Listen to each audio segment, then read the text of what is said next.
The level surface drops away, To drops attach to the down horizontal. from the horizontal plane at a rate of 8 inches times the distance in miles squared. I'm not kidding. Are we gonna keep on dividing? Are we gonna keep on fighting? Are we gonna keep on dividing? Well, are we gonna keep on fighting? Are we gonna keep on dividing? Are we gonna keep on fighting? Are we gonna keep on dividing? Well, Sound level. You do know that the artificial horizon in an aeroplane will change angle as you move along the surface of the Earth. It always keeps you to a tangent to a horizontal, to a tangent to a horizontal, to a tangent to a horizontal. I'm recording. I recorded all of that Kosho shit and the bit before we dawn. God, he's so obnoxious. Yeah. You wouldn't even say it though. Come on, say it. Parallel lines intersect. Just say it. He just sits there. He's live.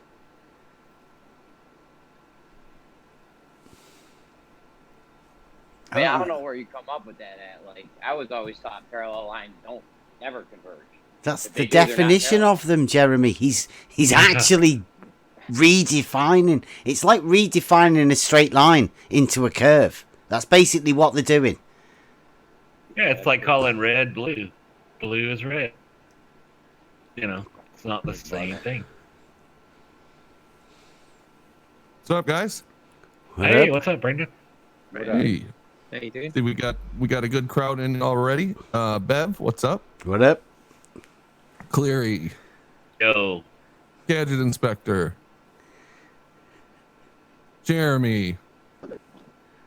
Hey, good to see you back, Jeremy. What's up, man? Chilling. You know what's up? Good. Ricky Life. It's Friday the 13th, where parallel lines can intersect. Oh, Only for today. Only for today. That works. Huh? Okay. And I guess that means parallel circles are in play then, domesticated primate? Not for me, they're not. And shout out to Kosho and shout out Retracted. That's just one for Rukia. Dave, that's all yours, mate. Yeah, it's Friday the 13th and it's 2020. It's like a double whammy. Yeah, what a weird year, huh? Yeah, it's been crazy. Everybody. Yep, sorry. Oh, no, that's okay. Sorry. Everybody was expecting everything to be clear vision in 2020, but it's quite the opposite. Oh boy! You guys ready for the Civil War that's going to happen when all of the recounts and legal actions result in Trump winning? Oh man, do you think they're actually going to do that? Because I think if that happened, that would have been the doubts. plan the whole time. I don't know, honestly, but if that happened, that would have been the plan the whole time, right? Make it look like one person win, fake it, come back and go, "Oops, sorry, you're all wrong," and you're already the people that are angry enough to burn down cities. Now you're even more angry. I mean, I think it's possible. Who knows, man? They definitely have it set up to where they could just ignite a civil war, and that shit might spill over into other countries too. I don't know. Yeah, it's all one world government already anyway. That's what it feels like. More and more, I look around me and I see the stuff that they're doing, like Fauci saying, you know, American spirit is good, but it's time for people just to do what we're already fucking. We already got taken over by the communists. We're like a part of China. Well, that's the weirdest thing too. Is like people are willing to shitty because some people are rich and some people are poor. Also, we shot this movie in China, right in the same city where they have fucking concentration camps, and nobody cares. What is happening? Like, what is happening? Yeah, I just have no faith in our systems, and every day goes by, I have less and less faith. Unfortunately. Oh man. Well, the crazy thing too is like even the argument between like say capitalism and socialism, where it's like capitalism is evil, socialism is good. It's like Oh shit! Did you cut out or did I lose sound? No, I think I lost it you as dropped well. out. Oh, okay. Discord's been acting a little bit weird. Everything's acting weird. The last 2 days I had internet issues and I couldn't do the show. No, I don't think that. I think that was a YouTube thing. YouTube went down a couple of nights ago, and then ever since I couldn't upload videos or anything on my other channel. The little one could. My YouTube was bugging 2 nights ago or something. Yeah. Well, see, that's what I thought, because everybody was saying, on Twitter and stuff that YouTube was down 2 nights ago. But then I had the same issue last night, and when I called the number, Yeah, I did too. Oh, you had Yeah, I problems with couldn't. I YouTube couldn't last upload night, huh? videos last night either. And then this morning, it was I was able to get it going. So that's when I Weird. seen you in the chat, right? Because that was the first video I've been able to put out on that channel for quite a while. I wonder what the hell they're up to. Yeah. At least Anyway, we got it back anyway. Yeah. We're back. They didn't cut us off completely yet. Yeah. That's coming. Yeah, it seems like it's only a matter of time, right? They've just been ratcheting it up ever since. Yeah. Well, the first big one was Alex Jones, and ever since then, it's like anybody who steps over the line at all, they're just slowly tightening it up. Yeah. But anyway, we all know that story. So what's going on? Bev and Cleary and Domesticated Primate, you guys got something you wanted to talk to us about tonight? Yeah. We've been doing this test and all of that, but more simply than that, we've been dealing with logic, like, because in order to understand it, we decided to go as far back as you can to make sure we understood the basics of like everything. And in doing that, I mean, it started, I'd say, last year with the Black Swan, right? The Black Swan comes in, and that brings in logic. And I thought, brilliant.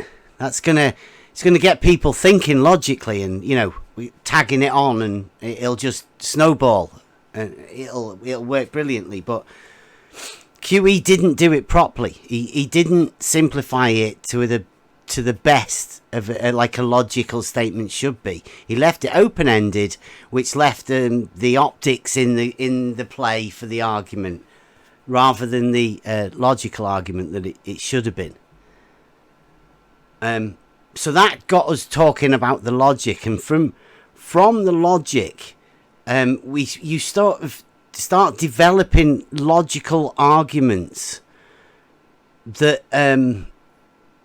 formulated around the water level. Now it seems pretty simple, and I knew at the beginning when I first stumbled upon it, right, that the more they get triggered by it, the more they're worried by it, so they have to rubbish it.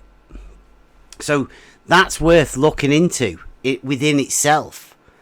So you look into it and you find that there's more proofs, right? There's more logical statements. There's more ways of thinking about this sort of stuff to find yourself your own understanding of what you're dealing with, right? Rather than just having an imagination about something, you have to go right back to the intrinsic base of everything to work out where you start, and that always ends up with logic, because it turns out that logic is the one that generated geometry, and from logic you get maths, and from logic you get science, right? So logic is the birth of all of these three different things, which you would have to say they are all we have for a proof, right? If you're ever looking for an answer to how to do anything, they are the three places you go, and they are all born from logic. So what the Black Swan brought around to me, I thought it should bring around the logic and people to understand the logic, but it turns out it didn't. It turns out I think it confused the logic. So people now don't even understand what logic is. So what we've done is we've developed a bit of a sort of a puzzle, because people always like puzzles to it gets your mind thinking, right? And it gets your noggin jogging. Sure. Okay, so can you see in the general chat? Let me see. Yes. The first one that I put in with the A, B. Okay. No, so does that look good? I would, DP does t-shirts, makes t-shirts.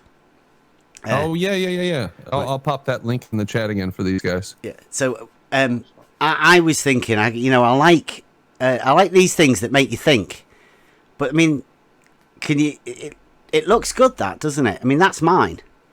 It's completely mine. I've made it up myself. Quite proud of it. It's sort of a logical, mathematical, geometrical, logical statement, which I found out, I think, when anybody wants to let us know, it's a tautology.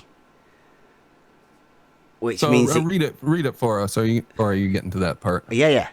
So okay. There's obviously the symbols and everything. So there's a bit of logic and there's a bit of geometrical. So the two straight lines, they are parallel to. The backwards C it's a logical statement, if then statement, and the upside down V is an and. So when you read it, it reads, if A is parallel to B, then A is parallel to A, and B is parallel to B. Yeah. So pretty basic. Yeah. A lot of people have problems at this point because they, don't know. I see if is there anybody on the panel that has a problem with that, because to me, I think it's pretty simple and what it means and how it works. I guess anybody, if you've got a practical knowledge of parallel lines, or you've ever drawn anything like that, then it seems pretty simple, doesn't it? If the stipulation is A is parallel to B, then A can be placed anywhere on the page or the paper or wherever, and as long as it's parallel to B, then it will always be parallel. It's a stiplifier, right?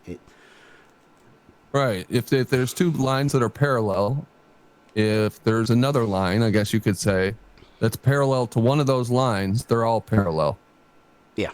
Right? Yeah. Or is that taking it another step? Well, no, that's just parallel lines, right? That's what it means. It's just sort of it takes it to the nth and just says a very simple statement, right? So with that as a logical statement given, it leads on to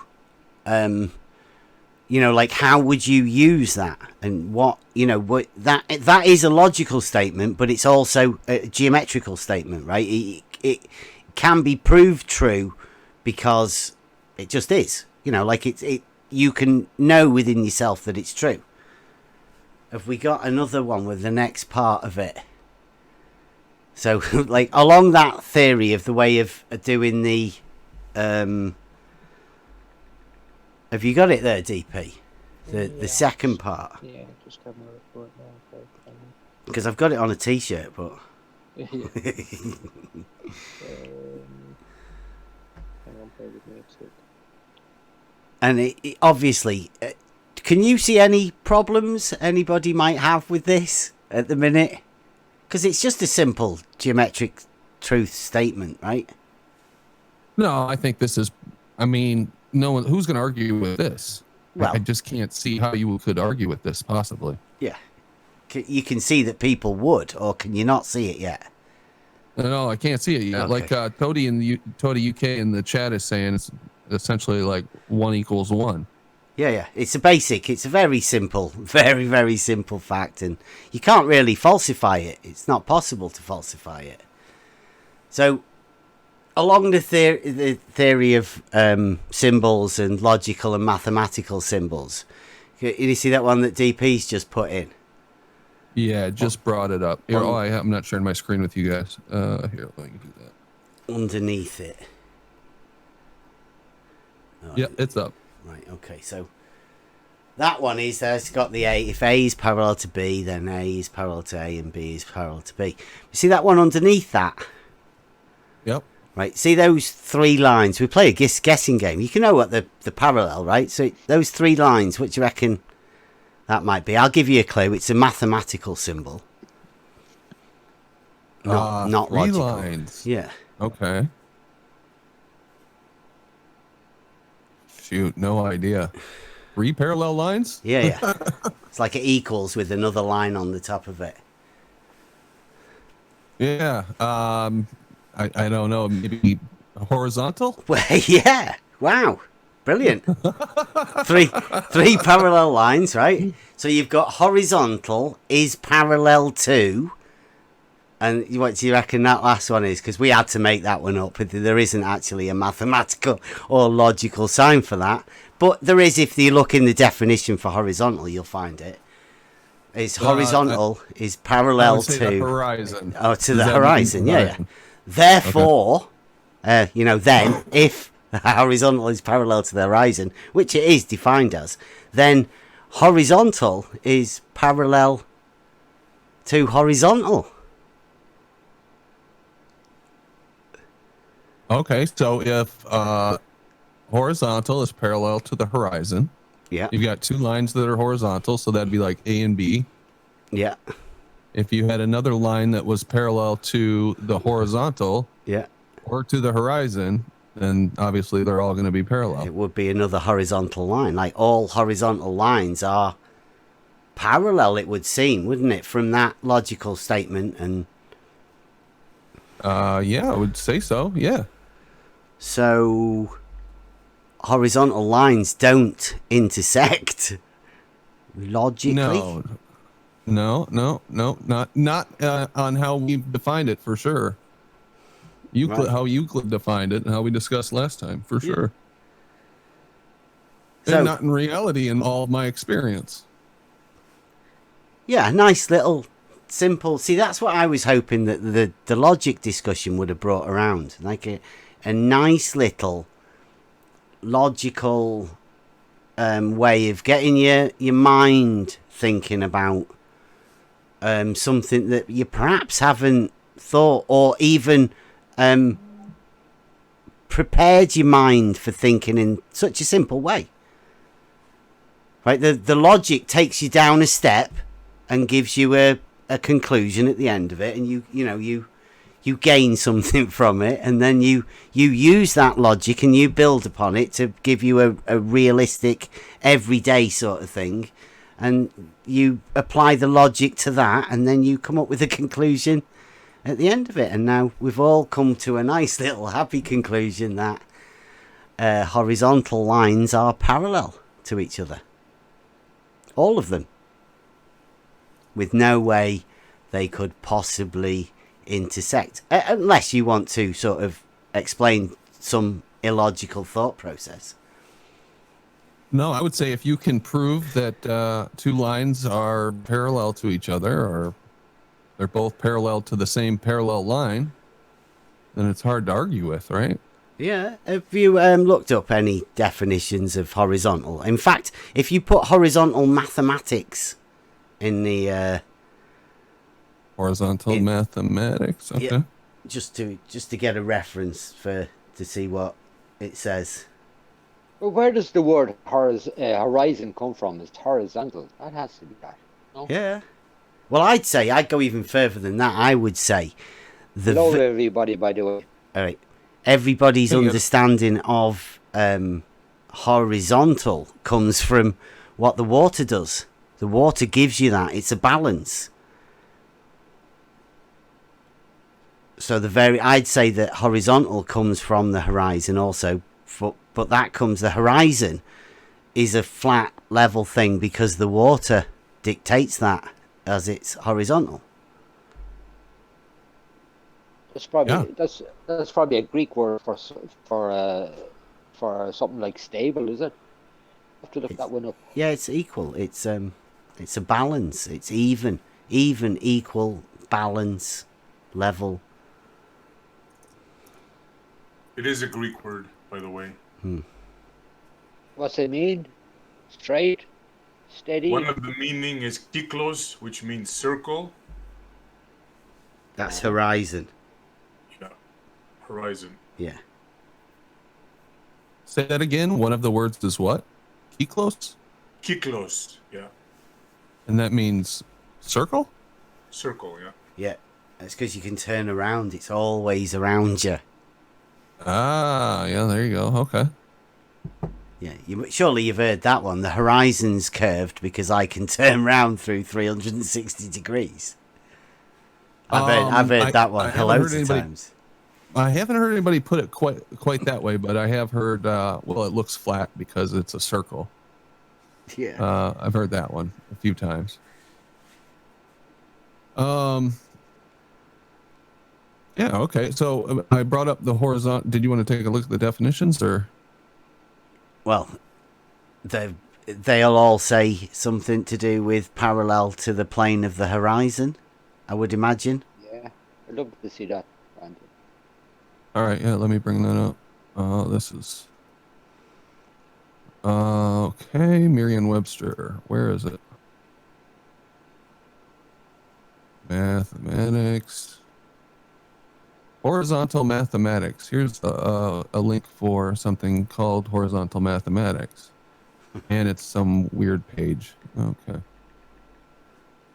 Yeah, you just want a definition of horizontal within mathematics, because people don't seem to like the, normal definitions. They like to try and pick one that they want better.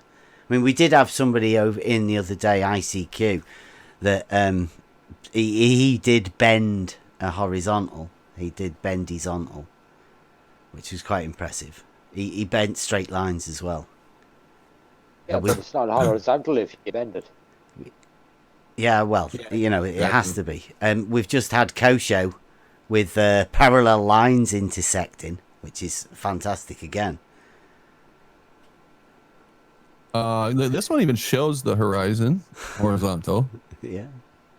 And this is a horizontal line above the horizon. So I think everybody knows the horizon is flat, right? Yeah. Does anyone argue that the horizon curve? Well, they do those shit. Squish up pictures, right? The compression pictures.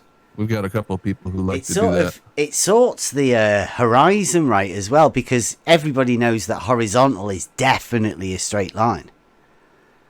Right? I mean, it doesn't bend. I mean, it's perpendicular to vertical. It's got to be a straight line because it's a perpendicular. And if that is parallel to the horizon, that would make the horizon a straight line. It would have to be, wouldn't it? Oh, it would. Yeah, it's definitely a straight line in my opinion. Just logically been through how parallel lines can't intersect. So the only two logical reasons would be that, one, the logic that we've just gone through is completely flawed and it's wrong and we haven't seen it, or two, the horizon doesn't curve or anything and it's just flat. It's just straight. It's all horizontal. The water level dictates that horizon and it's just horizontal. So we've got WS in the chat who says Bev's second tautology. He's calling it a tautology. Well, hold on a second. Is that right? That's just, there's a little technicality. Yeah, here we go. Uh-oh, is that Jimbo? Yeah. Go ahead. We'll get back to WS. Go for it, Jimbo. Did he drop out? All right, we'll come back, Jimbo. Bev's second tautology could be about parallel circles as described by Euclid. That's what WS says. So does Euclid describe parallel circles? What did Euclid describe parallel circles as? WS, please? Give us a... Don't just say he did. Just, come on, give us where he described it.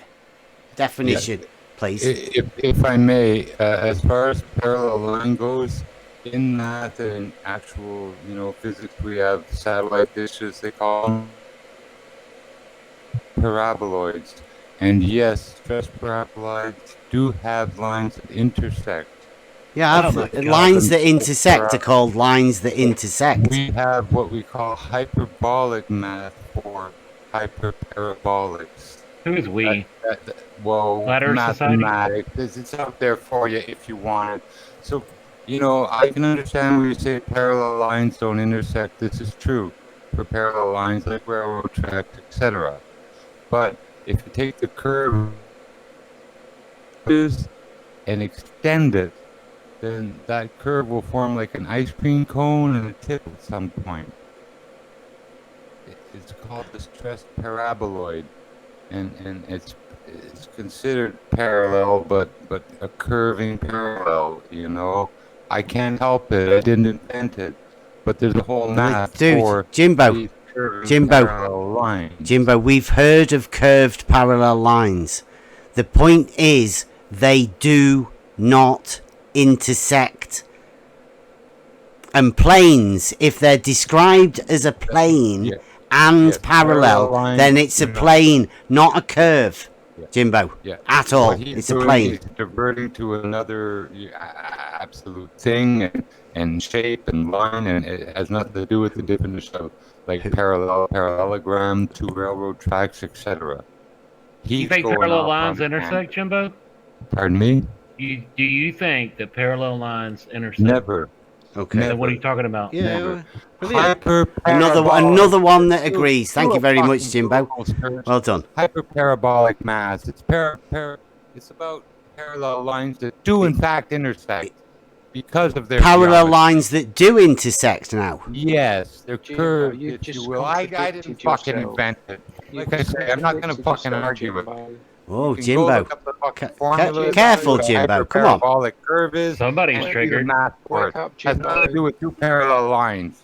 You see, there are people that get triggered by parallel lines, right? This is what I was saying at the beginning, Brandon, I right? know parallel lines like railroad tracks don't curve. If you're talking about something else, you're talking about something else. We're talking about parallel lines like railroad tracks. They do never meet.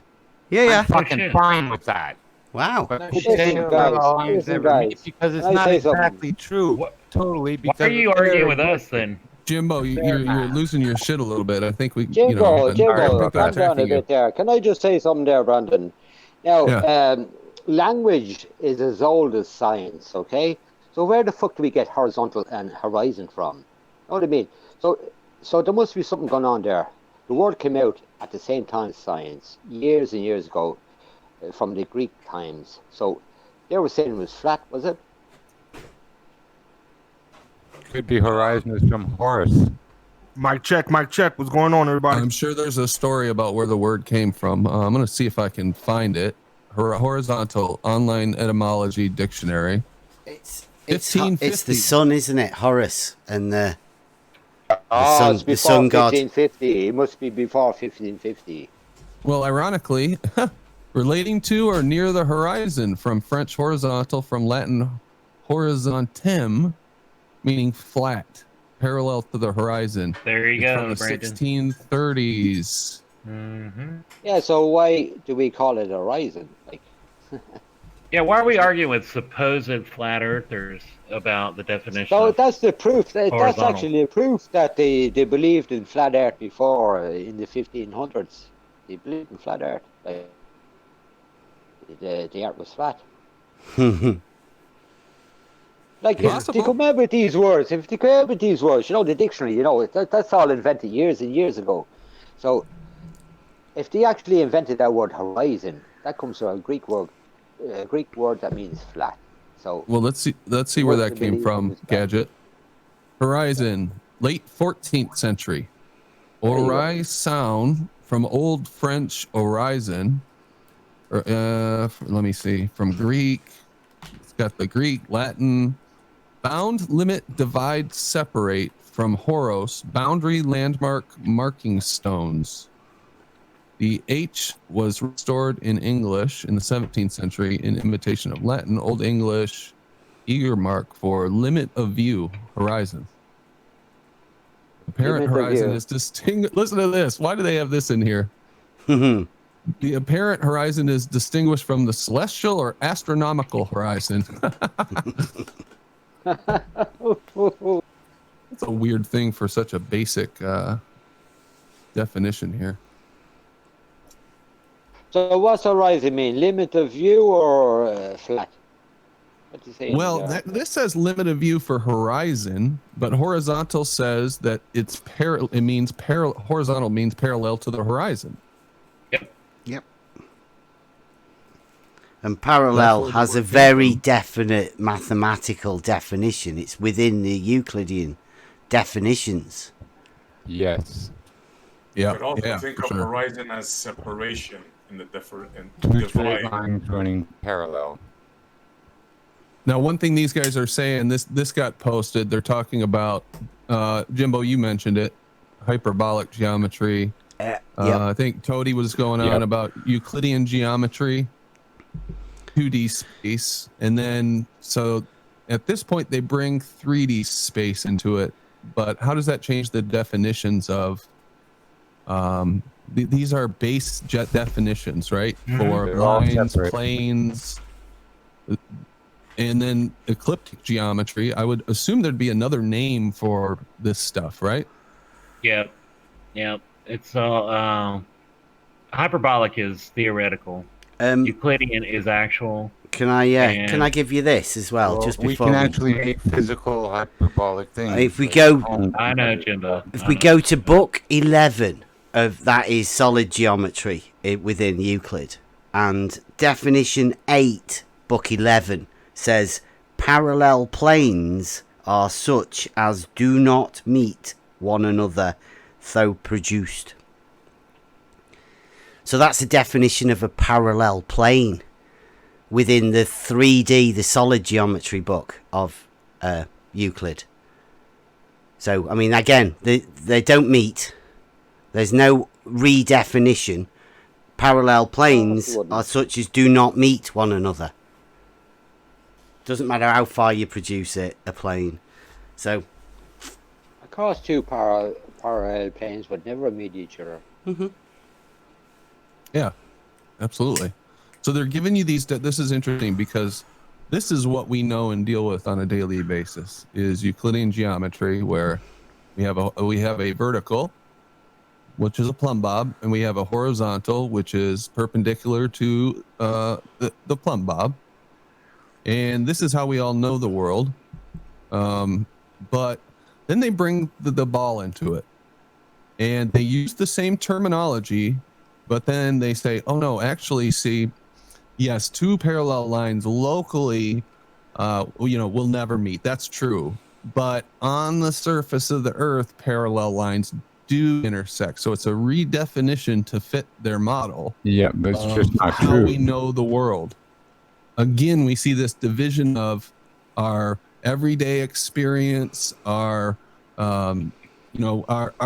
knowledge about the world, and then we see it combined with this idea of what the world should be again. They assume they're on a ball to begin with. Yeah. And they look at the lines converging on the north and the south, and they go, voila, here you go. Straight lines do meet. Well, you see, this is where you start. If you've ever looked at Euclid and the books and the definitions and the way it's structured together, right? It gives us the definitions of everything, and then the rest of the book is the propositions, which shows you how to use the definitions and the rules of the axioms and the postulates, right? You use them to make proofs of all of the statements that you've made earlier, the definitions, right? So you find ways of working within the rules and the definitions within the geometry. Now, there are a few logic, because Euclid it's just basically logic formulated into shapes and things. It's logic that can't be denied. It's just true. So one of the axioms that I have in my book that seems to have just disappeared is that two straight lines cannot enclose a space,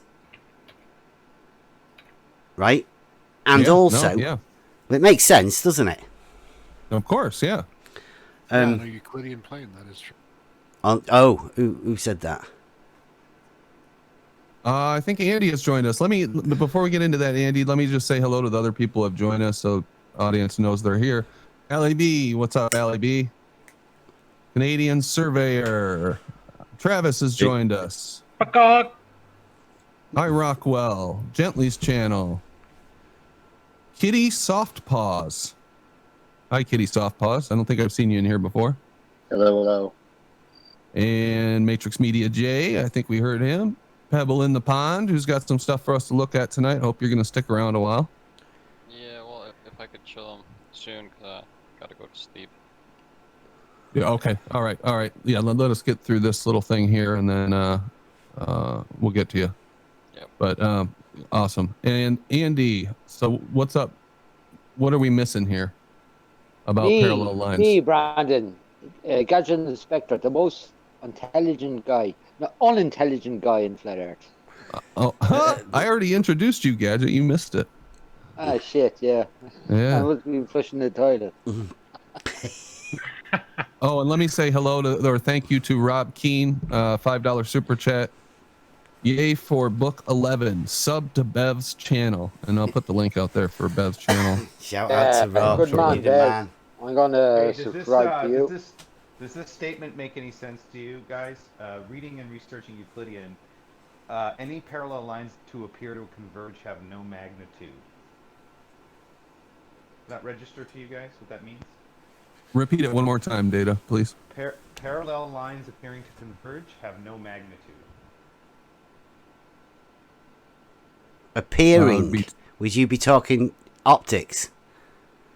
Yeah, it means they don't count. They don't add up. Appearing to converge, they have no magnitude. Yeah, is that optics? That's just in general. This is the reading and researching Euclidean. This comes from a 1911 encyclopedia. Hey, you sound like you're 10 feet away from your mic, man. Yeah, got it. It just means to be aware. I don't know what appear. I'm not so sure Euclidean geometry would have appear in it. Because it's also unclear what it means by magnitude. That's optics, so... Well, what does it mean by magnitude then? Well, it would mean some... The magnitude is usually a value that magnitude means different. Size. Yeah, magnitude means different things in geometry as it does into astronomy. It's a different interpretation of magnitude. In geometry, it would be the length of something, the measurement of a line. And when I understand two parallel lines converging, they'd actually have no magnitude, just like the sunset or the horizon. They wouldn't converge. The parallel lines don't converge. That's the point. They appear. So it's optics. Yeah, it's optics. Real. I don't know why. I don't know why we keep going back to that. Yeah. Well, no, it's just in the phraseology, right? Any lines that appear to converge, they appear to converge, but they have no magnitude. Meaning So that they're not parallel lines. Well, also it says a definition. Parallel, the very first definition within Euclid, definition number 1, book 1. A point is that which has no parts or which has no magnitude. So if there's no magnitude, it's not there. It's a nothing. It doesn't exist. Nothing. Yeah. Yeah. Bev, just a question. Like that's exactly what I'm saying, right? Bev, I have 2 lasers. Okay. Yeah. 2 feet apart. I shoot 2 lasers over the sea or over a land. Okay. Yeah. 2 feet apart. Would those lines ever meet? Yeah, the beam would spread out, wouldn't it? That's what happens with the... It would spread out, light, but they wouldn't meet. Like the light would meet, but not the beams. No, if they're parallel lines, I mean, that by definition would never meet. Yeah. Yeah, I know the way the laser beams spread out. What's that called again? It's... Divergent. Yeah, but the actually target would never meet. I don't know. If you move something that's like 15 foot apart and move it and keep it 15 foot apart and keep moving it away into the distance, it will still stay 15 foot apart. In the distance, it would look like it's getting closer together and getting smaller and all of that, but it would still stay 15 feet apart. It like what you look at doesn't change reality, right? It's lasers don't bend. They keep going straight, don't they? Well, they do bend, don't they? In the light, they do.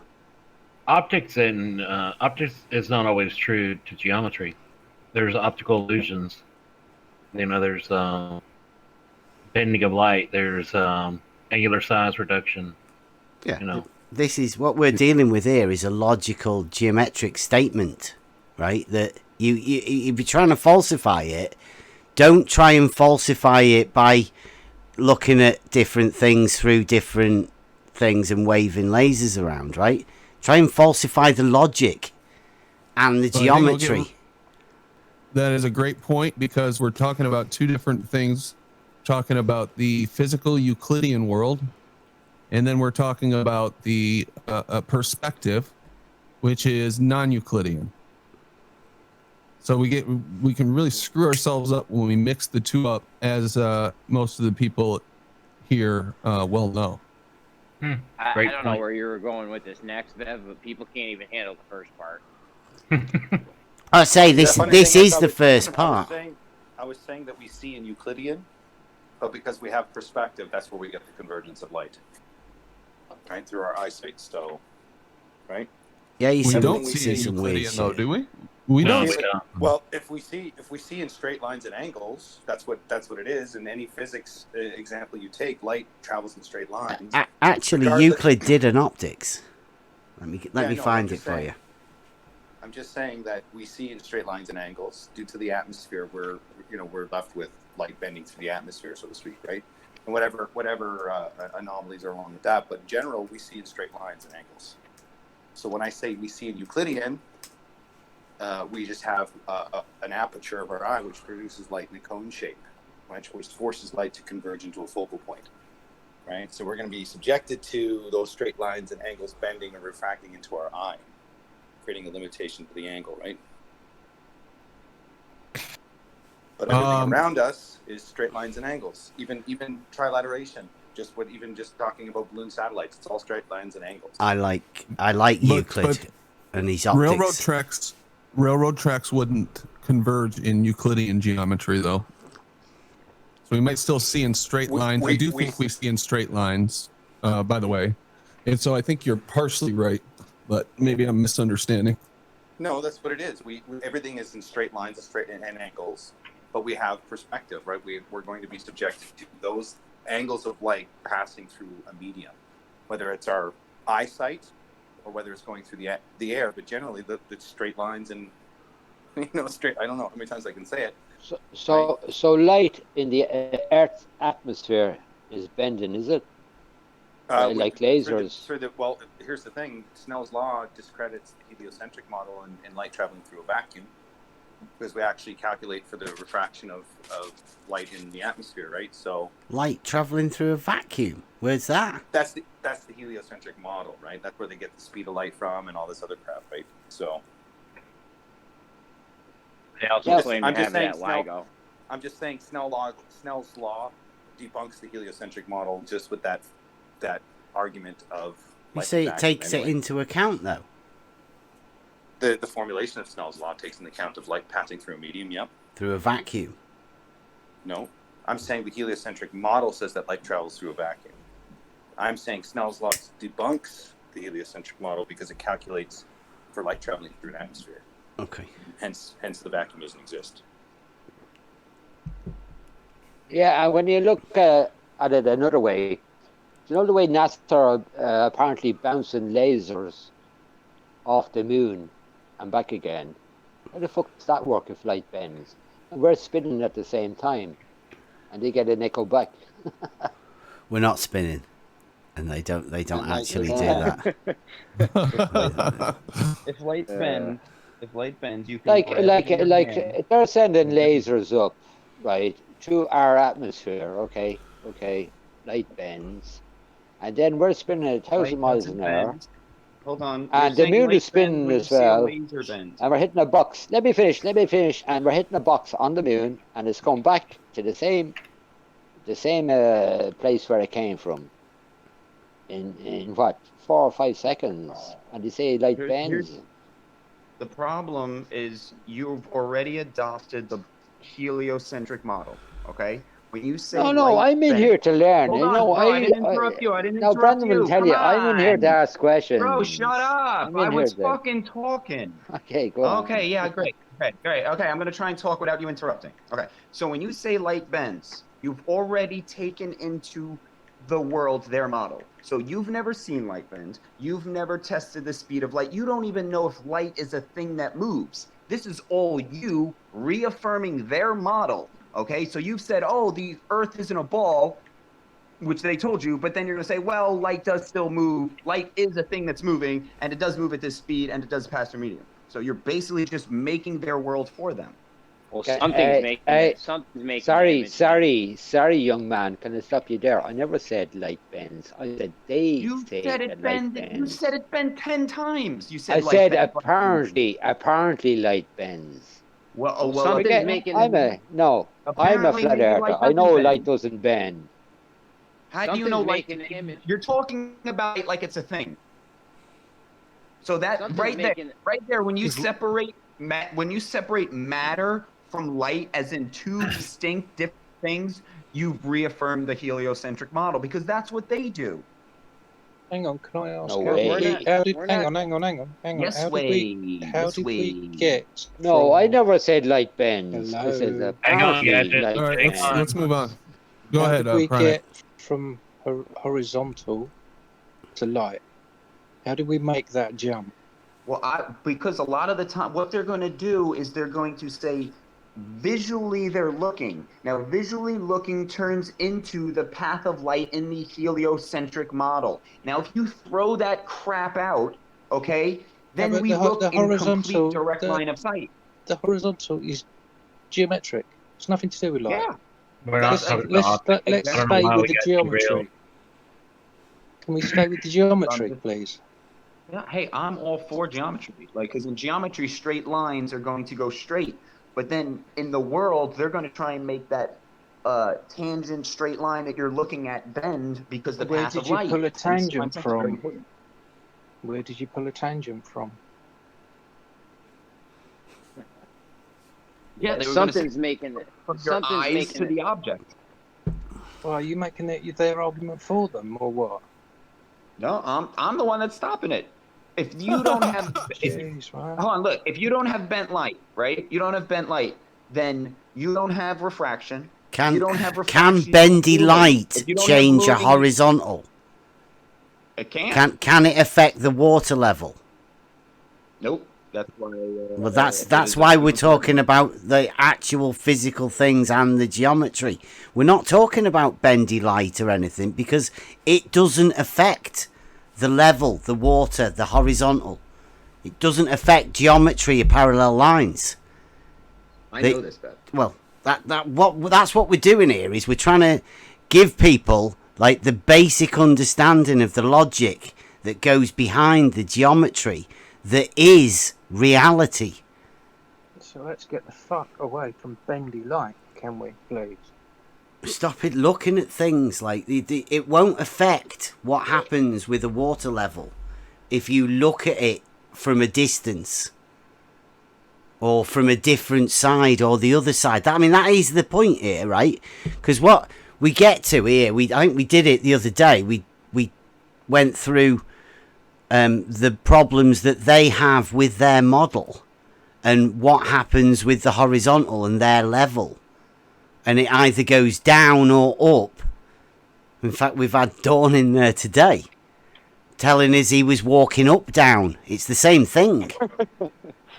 It's ridiculous, the problems that the geometry that leaves these people and the logic. It wraps them in knots. There's no need for us to go and start looking at light and bending light and imagine a bending light with a curve because you're looking at something through a funny medium. You just stick to the geometry.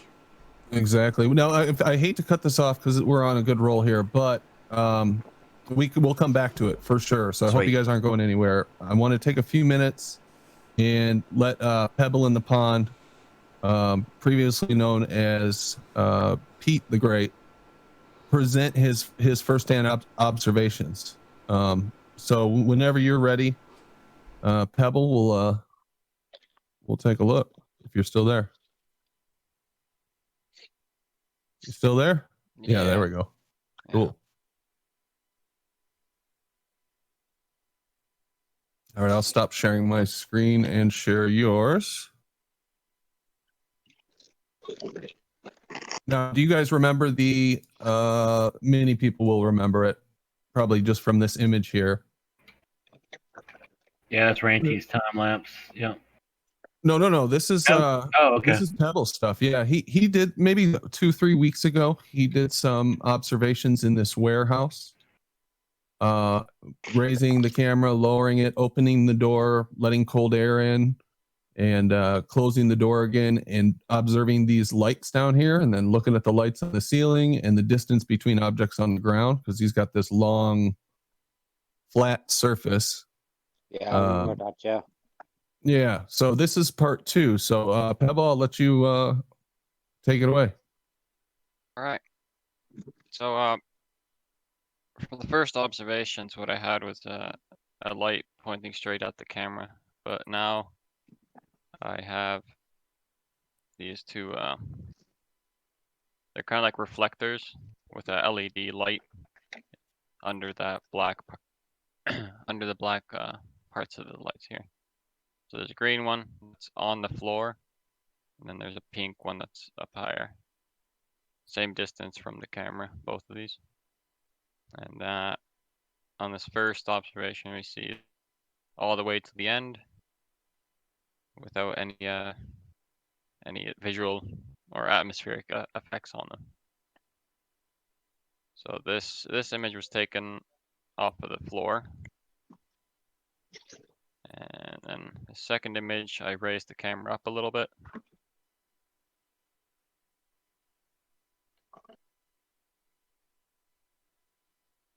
So you can see a little more detail of the floor, but still like these lights look the same. Can I ask a question? Yep. I was setting up Discord, so I didn't see the very beginning. What's the pink and the green? They're reflectors with a LED light inside them. So right now the LEDs are on. So they are the source light, or they're reflecting? Well, they're reflecting off of the I don't know what to call it. Well, these two are the source, though, right? These what we're seeing right here on the screen. These are the source lights. The lights emanating from that location. Well, the lights on the ceiling, those are on right now, and then Okay. I have these LED lights are also on, but you can't really tell because of the other lights. All right. So then the second thing is, I just want to ask for clarification. How do you know there's no atmospheric distortion? I'll get to that soon. Okay. All right. Thanks. Okay. And the distance is 100 meters, you said, approximately? Yeah. Okay. Thank you. All right. So here the warehouse lights are off, and we can see the reflectors on the camera there, green and pink. And this next one, I raised the camera a little bit higher. Still see both, and a little bit higher, and we still see them. Now, I'll just show this too. Was the first shot taken from ground level? In the dark, yeah. I got a question if I could too. What's when you say you raise the camera a little bit higher? What's a little bit? It's about 5 centimeters. I had a block of wood that's 5 centimeters thick, so I raised it. I don't know inches, but What's that? An inch or two? 2 inches. 2 inches. Yeah, so off the floor, and then I raised it up 5 centimeters, and then I put another block under. So that's Okay, so 10 roughly centimeters. 2 inches each time. Yeah. Okay. Well, that includes also the lens, or like the mid part of the lens, or I don't know. Yeah. This is the video. Why is that in the way? Oh, that's annoying. But we just opened the door a little bit. The temperature inside was, I'd guess like 20 degrees, and outside it was like +2. And we didn't really notice any change happen.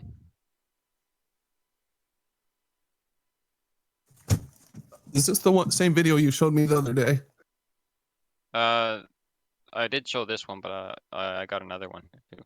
Oh, okay. Okay. So this was because this one doesn't have the block on the side. I'll show those now.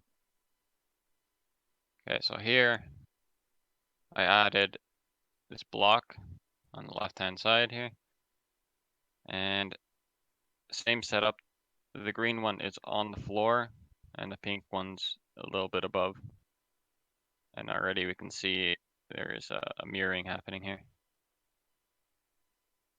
So the pink one is visible Okay, on the so bottom there. all right. So since this is completely different, we don't have a reflection in the previous images you showed us. So what did you do? What did you do different in this one? The only difference was I added this block here. Well, it doesn't affect like the distance of the object or anything, but the temperature inside the warehouse was around 17 or 18 degrees, so it was a little cooler than Like three degrees, because you said 20 the first time, so now we've got a three degree difference. Yeah, I used Celsius. Yeah. That's fine. Okay. All right. This block here, the bottom edge of this first black bar, that's 5 centimeters, and then this black bar area is also 5 centimeters. So every gap here is 5 centimeters. Just to show that. And so this, by the way, 20 Celsius is about 68 degrees, and 17 is like 62, 63, just for us stupid Americans. Go ahead. For Europeans, thank you. What are we supposed to be seeing here? I don't see anything. Is it me? What are we we haven't gotten we haven't gotten to it all yet. Let's get through the observations, then we'll. Yeah, but what Cleary might not be seeing anything. Are you not seeing anything, Cleary? I'm not seeing anything. I don't know what I'm supposed to be seeing. Well, okay, so you haven't seen anything this whole time? No, I can see it. I just don't know what I'm supposed to be, what phenomenon I'm supposed to be seeing here. You don't see the reflection of the inferior mirage where you've got the pink. Okay. Is that a reflection? Yeah, All so right. you've got the pink on the top, which is a physical image. The pink on the bottom is 100% reflection, and then then if you cut the green in half, you've got to have a vanishing line. Okay, cool. Yeah. Now he's going to open the door, and it's going to be changing temperature, isn't it? I'll get to that too. So, yeah, this image was taken off of the floor, and this next one, I raised the camera 2 inches. Is that what it was? 5 centimeters, 2 inches. Yeah, about that. Yeah. Yeah. So now we see a difference in what we can see. So now the pink strip is gone, but this green one is a lot wider now. Yeah, this is a part of my observations too. You know what I would have loved? Well, maybe I'm jumping the gun. Well, no, I want to say it because I might forget. What I call, you know what the vanishing line is, right? Yeah. Okay. So what I have never seen in any of my investigations is, except that you would call it the apparent horizon, I guess. So the apparent horizon is where the mirage ends, and then you see the floor, right? The floor ends, you have the mirage, right? Yeah.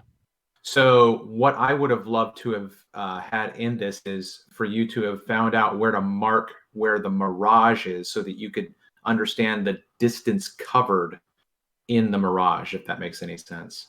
The fold.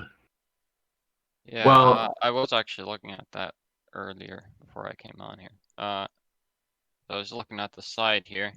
Actually, I'll show this one first. So here, I'm not sure what this is here, but looks like just some scrap wood. Yeah, probably. But like we can see, it's like pretty thin here, and then there's this lava. What's it in English? I forget. A Word. breeze block. Pallet. Oh yeah, a pallet. Yeah. Yeah, Looks like a breeze block too from the sign. Yeah, so here we can see them like fairly clearly, and we don't see like any distortion. Sure, but that still leaves again. My point is, let me say this. So where the mirage begins, in the middle of the green light, that's the vanishing line or the fold line. What I have called where the mirage ends, the disclosing line. That is everything below the vanishing line is behind the mirage. So there's physical ground there behind that reflected pink image at the bottom. There's concrete flooring. It's there physically. It's not behind a curve. So that's why I chose to call that demarcation the disclosing line, because it discloses what's actually there.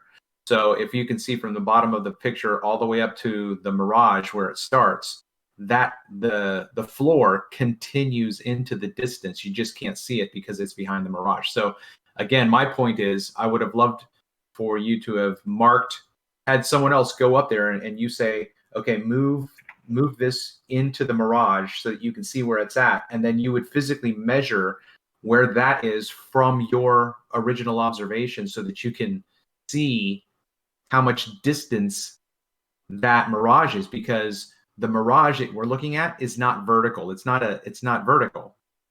It's along the x-axis. Yeah, and I think it begins somewhere around this block here.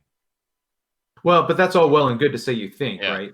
You know what I mean? Because it would appear to start there. That's like 50 meters from the camera. Well, but I can't be for sure, but I was okay. just looking at that here. All right. Okay.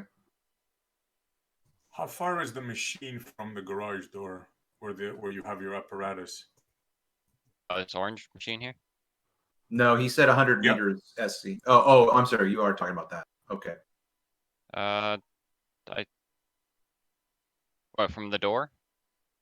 No, from where you have your thing there, the wood and the pink. 100 meters, he said.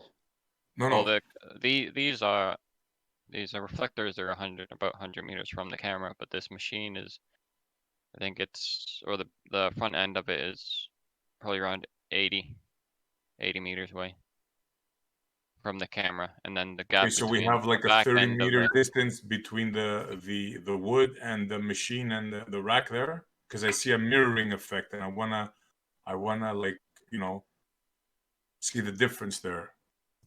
How far is that? Yeah, right there. You see where the wheels are? How far is the wheel from the wood there? The back wheel or the front wheel? Yeah, sure. The back. I would say the back. I think it would be probably like 10 meters. So 30, 35 or 40 feet. It looks like shadowing to me, not mirroring. It might be mirroring also, but there's some shadows that come in. Hey, listen, if you're gonna play poker, play poker. Don't come in here and get on your mic and make me jealous. I hate Rocky Life. I love you. Friday the 13th, all in. So we have a 30-foot difference, and we have such a difference in effects. That's my point. Sure. Well, that's now Pebble's got some data to go back and implement in his next observations. Well, he's got some more stuff too. He's got some more stuff too. Sure. Yeah, we're talking over him, but it's good stuff though, Pebble. It's good stuff. Just to clarify, it's 100-foot distance. Is that correct? How long? 100 meters. 100 meters. And the floor is warm and the air is cold, or is the air cold, or is it vice versa? Like, is the concrete warm in the? Yeah, that would be right. That's an interesting. 20 variable. degrees inside, and he said about 2 degrees outside. Right, okay, so you're having that effect. Okay, and then you're saying over 100 meters, there's obviously a what you call the apparent beginning horizon, which is the beginning of the mirror effect, right?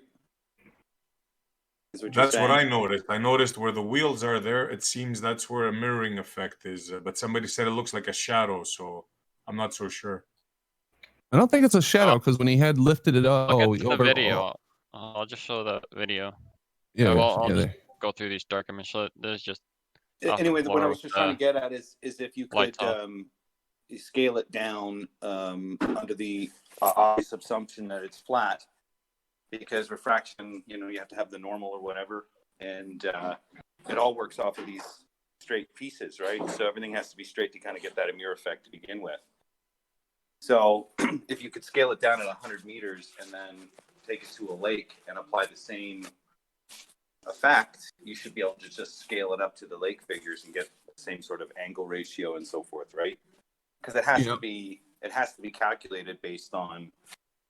You can calculate it, at least. You should be able to. I mean, is the dog closing out? Hey, let's get through the rest of these slides because he's got. We're just geeking out, Brandon. Time. This is just like tricking our geek buttons. No, I know. I knew this one. What did I tell you, Pebble? I told you Travis would be excited about this. Yeah, I'm totally into this, but I should go make some popcorn.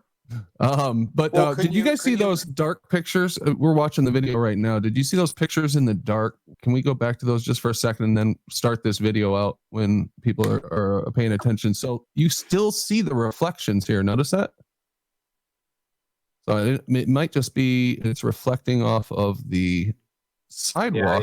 We saw the mirage. We saw the mirage in the pictures with the lights on. So I thought that was interesting. So isn't the ground being, cooled? Or sorry, the ground is being cooled, right? And so it's going to produce that concept where light slows down, right? That's the idea. You're talking about light slowing down, producing a mirror effect, right? You'd almost have it. I don't know if we're talking about light slowing down or what. Well, I'm just talking about what I see. We're going to trigger right the hand. That's what's causing the effect, accordingly. Like if you look at internal reflection, it's basically the angle of light passing through the medium at a certain angle. Now there's a maximum angle, I think of 48.8 degree, where they've done these tests, right? Where like if you ever look at a fish tank, you'll have the internal reflection around the rim of it. And they go ahead. It's either at 48.2 degrees or 48.8. I can't remember. But all right, watch this video, Data. Watch this video, and then you can finish. Can I ask Pebble a quick question? He's opening the door. Don't do it, Cleary. He's opening the door. And watch. He's letting cold air in. Yeah, I can see what's happening. Yeah, I can see what's happening in the middle. Yeah. Yeah, watch the lights. Boom. Gone. What happened there? And then they're dancing in and out. Yeah, this is fantastic. All right, this is actually on topic. I don't know. What happened there? I don't understand. What happened there? That's good stuff. He opened the door. He let the cool air in from outside, where it's like I think he said 2-3 degrees Celsius. Well, into the observation, it was like -2. The -2. first ones I showed without the block, it was +2. But these ones with this miraging effect, there's -2 outside Celsius. And what's the heat inside the building? Probably what, 25? No, it was 20. It was 17 to 18 degrees Celsius. Yeah. Okay. Yeah. That's a pretty good change. Yeah. So you're gonna have that. You're gonna have that affect light, right? That's the concept of Snell's law, right? So you increase the energy exchange between the outside atmosphere, the inside atmosphere on the concrete. It's going to produce the slowing down of light back to the object. And based on your position and lower to the ground, you're going to have that 48.8 or 48.2 critical degree angle can produce a mirror effect. That's what they tell you in physics, man. So I don't know what you guys are discussing. But why do you keep saying that slow light? What is your? I know they tell us a lot of stuff, Data. Why are you representing what they tell us? What's your evidence? Well, that's what I'm trying to understand your guys' argument. So their explanation is any object that we see is reflecting light back to the eye. This is the way I understand it. If that light is passing back through a medium, it's going to affect the angle in which your eye perceives it. Okay, that's the concept. Now, whether it slows down or not, whether it slows down or not, I can't test that. Right? Let me know when you're done. I wanted to ask Pebbles a real quick question. Right, the hand is correct. I can't measure the speed of light. I'm just saying that they say that when you see this effect, it's the angle of light passing through the medium. If the medium is vaporous, there's an exchange of energy there. It's going to affect the light. This is what physics says that the atmosphere does. If that's the case, then we have a critical angle, which is called internal reflection. That reflection is happening in our eyeball. It's not actually happening out there. In the eyeball. It's happening inside our eye. So it's the angular relation to the energy exchange. Listen, it's an angular relation of light to the energy exchange. Just jump in, Data, or Cleary. Yeah, anyway, that's what our eye sees. If I, like, that's 100 meters away, okay? If I was lying on the ground now with a sniper gun and I zoomed in, would I hit the bottom of that plank there? If I zoomed in? Depends on how many drinks you've had. Pebble, can you go in close to that? No, if you zoom in, Can you take it's an eyeball effect. Can you get your camera close to that and pull it away and see how the reflection becomes a mirage at a distance? I've always been curious about that. Yeah. How it changes as you back up from the subject? I didn't quite get it. What do you mean? No, I think what he means is you need to get your camera closer to your setup where there's no mirage and then back up to show when it starts to kick in. Yeah, like if there's a reflection on the ground, like if you were near a boat, I always said, if you were near a boat, you see the boat's reflection in the water. As you back away from it, when does that reflection go away? When does that mirage start? What is that light doing at that point from the physical medium to that vapor layer above it? Yeah, zoom in. Yeah. All right. No, the zoom's not going to do anything. No, you I got to roll physically backwards. I like the word energy that was used earlier too. When you have the hot and cold, of course, you have energy exchange. No one usually mentions that when we're looking at visibility. That's my whole argument, dude, is that the greater the energy exchange, the greater mirror effect. That's always been my position, and it's happening inside our eye based on the angle to it. So if they're telling us that light does this at certain angles, why wouldn't we take the same position with our eye and understand the same position as we see out there, but then completely accept the reality that water is always in a state of exchange. And it's Pebble, when you're close to that pebble, can you see the light reflecting on the ground? Shit, he's gone. You still want to see the image? Oh, no, it's cool. When you're close up to that light, you can see it reflecting on the concrete, right? What do you mean, like how close? If you were closer to the light, you could see it reflecting physically off the concrete, right? Probably, yeah. Yeah, so like dark, if you were, yeah, I would. If you could put that camera on something real, like a roller that's real smooth, and film that reflection on the ground as you back away from it, it would be so cool to see how that changes into an inferior mirage. That would be so cool. To see if I can do that. Awesome, man. I sure would appreciate it. Thank you. Yeah, regardless of, I mean, not that you're living right now, but thank you so much for doing the great work, bringing us stuff. Yeah, excellent stuff. And that was round 2. That was with input from the last time, so I thought that was really interesting stuff. I still have your stuff from round 1 if you want to send me that round 2 stuff. I might have some time to put that into one video. Brandon, you're kind of choppy. I'm not sure. Yeah, your row button. Yeah, I thought it was me. It's happening with my internet. Can you bounce in and out real quick? It's not that. It's this connection issue that I've been having. Yep. So I don't know if they must not be done with the whatever damn work they're doing. What could they be doing for 3 days? I don't know, but sometimes you can just bounce in and out of Discord and it helps. All right, I'll try. Yeah, we should all leave. Everybody sign out. Hey, Travis. Yeah, what's up, SE? What's up, bro? Hey, man. You noticed the shimmering of when the cold and hot air met on the floor there? You noticed there was a shimmering. Yeah. That kind of reminded me of your ether band. Yeah. Can you think Oh, that God, effect? now I got to drink. Everybody drink, of course. Shout out Travis. Kind of reminded me of that, bro. Sure. Yeah, that was good. That was good. I liked it. I want to keep looking at it and talking about it right now, but it's not my show. The only issue I see is the shiny floor. I think that could be, you know, 50. We're going up. part of it, of course. Always been curious about whether that reflection becomes a refracted. Yeah. When does that change? Yeah. I actually have some footage that I've gone over a couple of times. It has appeared in a few of my videos, but I haven't analyzed the footage that I did.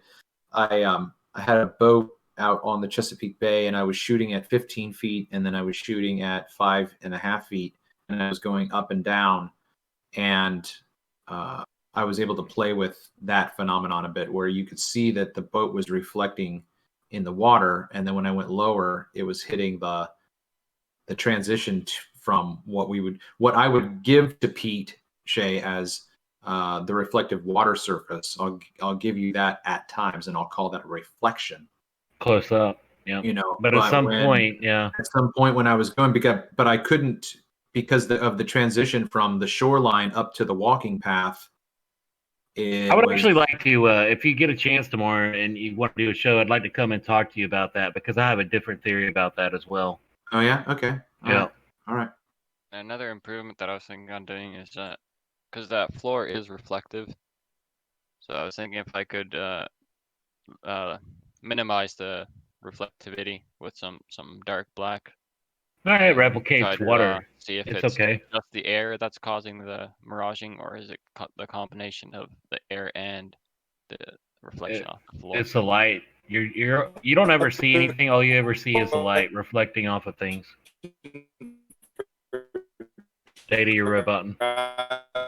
We can't hear you, Data. I think he borrowed Brian's phone. If there he is. Know, if, in all your observations, Travis, what would you say has the greater effect, the summertime or the wintertime on overall optics? I'll answer the question this way. I've been amazed to see similar effects in all seasons. Find is the most easily affected in the summertime or the wintertime, even though you've noticed similar. We got some effects. Crazy. Like I don't remember dropping acid. Got some crazy roboting going on. Robots. Sorry, Data. It was really bad. Oh, he dropped. All right, so yeah, I mean, I'm not trying to, whatever, control the show or anything, but yeah, I was going to go over something else. No, okay. You can bring it up and talk about whatever you want. I mean, whatever we want to talk about, it's fine. I got some videos to look at, but if you want to talk about it now, go for it, man. What do you think, Bev? Are you still there? Brandon, you guys hear about that? Yeah, man, I was just thinking about with it. DSOS hack on YouTube. No, what's this? DDoS the hack. Well, I can't remember the acronym they used. Fuck, it was just the other day they talked about a hack on YouTube. Some sort of thing that YouTube had to shut down for. Come on. Oh, I didn't know the DDoS attack. Not a D. It was let me look it up. Give me a second. Okay. Biden did it. Well, I heard there was an update because all my YouTube changed. It's not the same menu anymore here in France. I don't know. It's probably a big update. Yeah, no, I think it's a network issue on my end, but it seems to be multiple things going on.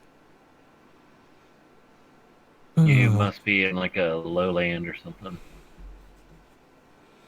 I'm hardwired. I usually get excellent service. But for 3 days, right at this time, just crashing completely. No other time. I know they're not targeting me, but kind of sucks that it's showtime. Yeah, throttling it. Hey, Brandon, did you hear about Elon Musk? He got tested for the COVID. Did you hear about that? Yeah, he took 4 tests. 2 of them came back positive, 2 came back negative, and he tweeted about it. What the hell is he up to? Yeah, he does a lot of Is he that. going against it or what? Is he? Doesn't he have to He be does a that, savior? yeah. Doesn't he have to be a savior according to Werner von Braun's book, Mission to Mars? what's this book? Page 57, I think, and it mentions Elon Musk is going to be the savior. Fuck's sake. Yeah, one of those. Yeah, I think you're right. That fiction novel he wrote.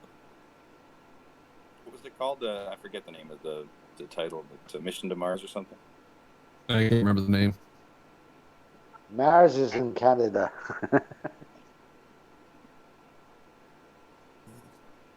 That's for real. It really is.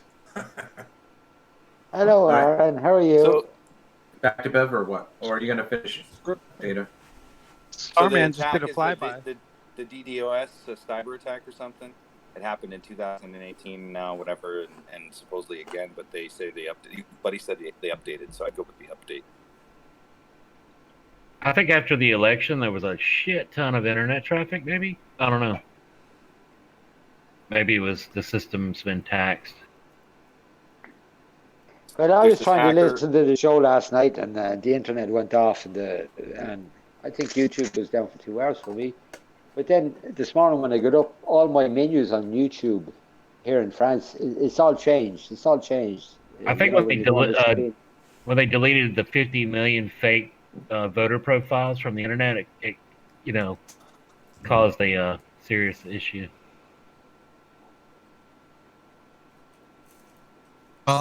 Bev, did you have more of your presentation that you wanted to go to, or are we done discussing the logical proofs? For well, I don't know. Yeah, we've got another sort of practical proof to go with it. Because when we came here the other day, and we were sort of asking if we could get any science. Turns out nobody came to help us or anything. I mean, Jeremy had a few ideas, but none of the ballers seemed happy to come and help us. So we started looking into the hydrostatics by ourselves, right? Because we're after about the water level, and when you start looking into it as to why, I guess the science is the why behind it. The geometry is the what happens, the how you explain it. But the science is the sort of why. So, have you ever thought of that? Like hydrostatics, obviously.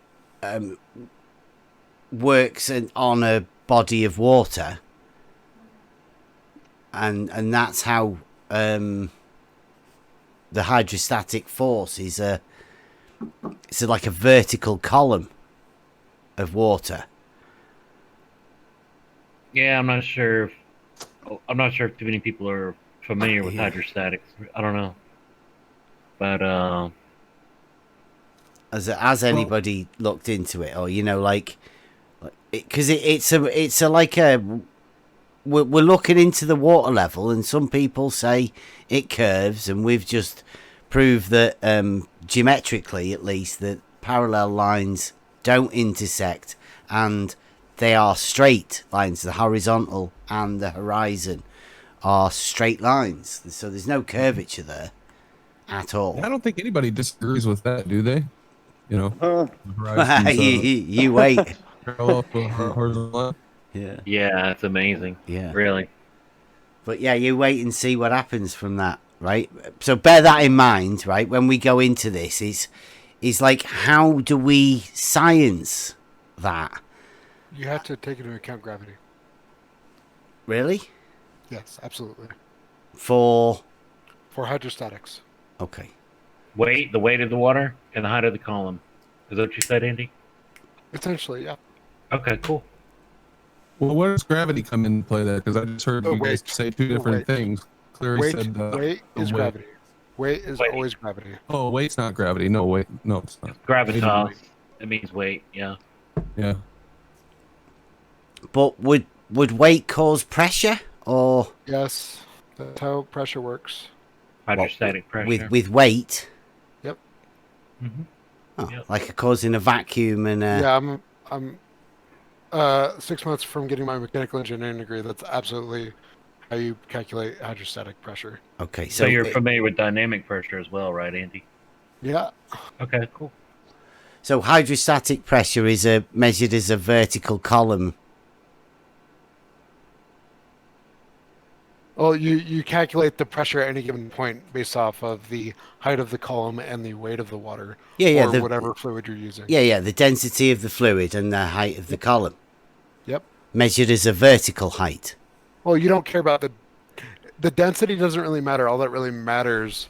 It's consistent. Oh, yeah. Yeah. So, yeah. Yep. Right. So it's measured as a vertical height. Yep. Right. To what? What's the vertical height to? From you choose. You basically have to choose a 0 point. It doesn't matter where that 0 point is, but you choose a 0 point. Usually that's at the bottom of whatever you're analyzing. Go on. Or it could be at the top. It doesn't matter. Yeah. But so where is the vertical column measured to? To the top of the water. Right. Okay. And now that is would you call that a horizontal set between 2 points? I would not choose to use that word. No. Okay. Now the surface of the water. Oh, okay. Go ahead. Sorry. Let's say you've got a water level. Yep. Would you say that horizontal that would be set between the two ends of the water level?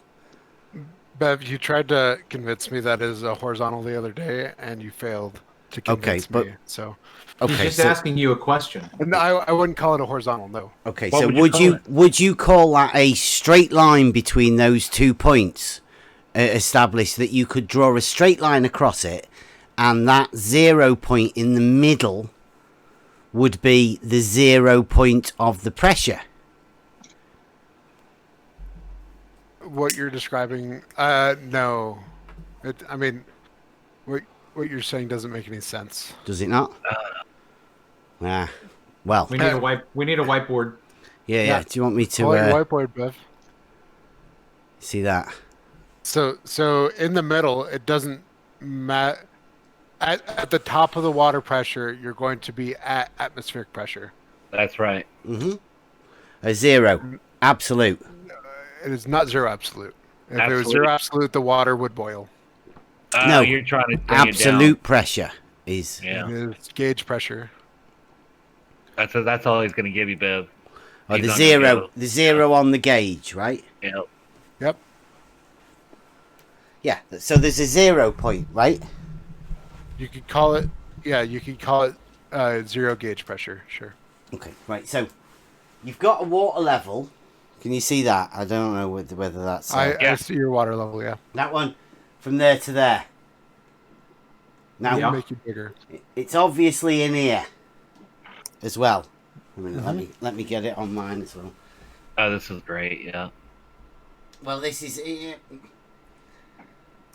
Can you ever do this? Can we have a 24-hour streamer? Yeah. Well, this literally has come all around because Cleary mentioned hydrostatics the other week. We put a shout out. Nobody's come and helped us, and we've done all of this, and we're still in the process of doing it. So you've got a water level. That's literally it's in here somewhere as well, isn't it? Because it's 3 open tubes. Assuming that tube is empty, Right. other than the water. So if I lift this up, all of these will be there. Now what I'm going to do is I'm going to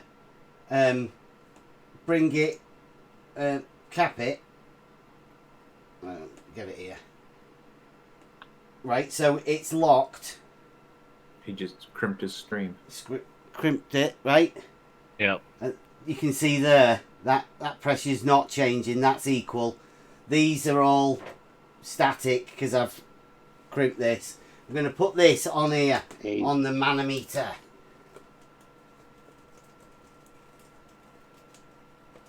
Right, now what I'm going to do is I'm going to drop this down as far as I can to get this head down there as far as possible and let it go. Watch that. Oh. Yeah, we can't see that, but go ahead. Let's see. Can you see here? Yep. I can, yeah. Oh, okay. Oh, look at that. Hey, didn't even know I could do that. Right. So that's That out the actually way, helped right? Can getting you rid of that you help. can see in there that there is a difference. Yep. Right? So we've added pressure into the system. Yep. Just because this is below this. The whatever level of what I need some clearer tube to put in here. Yeah, right but there. There's a water level in here. It's probably down here somewhere. But Well, it's probably right level with that other, the other side. Where? There? No, that one's level with that one. No, They're no, both open. on your manometer. What? On No. your manometer. In order to bring, I say, right, to bring this up, to equalise that pressure, it is where the water is here. Right? No, So, I'm telling you, it's on your manometer. It's at the same level as the other column of water. The one on the left? It's a different The one on the column. left. Yeah. Yeah, So the when I one on the move left. this up, There you go. That's equal the pressure. Yep. So that means the water is all equal across there. It's all at the same level at that point because the pressure within Actually, here is equal. yeah, what I said was probably wrong because your manometer is not level with the other. But it's the pressure that we're reading, right? Just the pressure. Yeah, just the pressure. Yeah. So the pressures are equal when this is at this point here. So Yeah. that means that this water in here is at the same pressure reading as all of them. Yeah. So what you get to find is that just the fact that you move this down causes pressure. Yep. Well, it changes the pressure. Yeah. Yeah, no, it literally, the movement of the water from one place to another causes a pressure difference. Yeah. Either negative or positive. Yep. So at a point, it is at a zero. Right? Bev, are you explaining clouds? He's trying to explain pressure differentials. And No, it's how just, this columns is of water literally cause the pressure. water level. It is at a zero pressure. Zero. That point that is set by the zero pressure is set by the water level. All of these are equal. Yeah. If we move this one down, greater pressure. Yep. Move it up, vacuum pressure. It's different. It's opposite. So at a point, there is a bit where the pressure is equal. Yep. That's the 0 point. That's the water level. So the water level makes the pressure at 0. Absolutely. That's Look, how come here, hydrostatic works. when we're watching the weather forecast and we see high pressure and low pressure, would that be the same thing? That's atmospheric. This is hydrostatic. No, it's not the same thing, you know. Yeah. I'm going, They add all of that in and say that is on top of this 0. But this is what establishes the 0 pressure, the water. Okay. So anytime the water goes up, see, we can do it with this as well.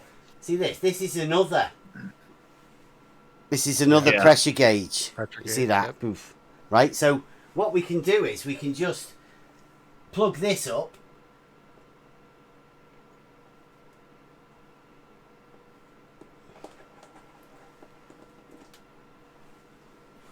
And the fact that it's got water in the other end of it. Well, can you...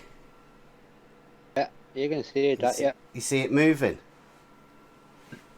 It's kind of hard to tell. It's a bit hard to tell, but the gauge moves just Yeah, because. oddly enough, that guy came around today with that digital with the pressure meter. digital manometer, yeah.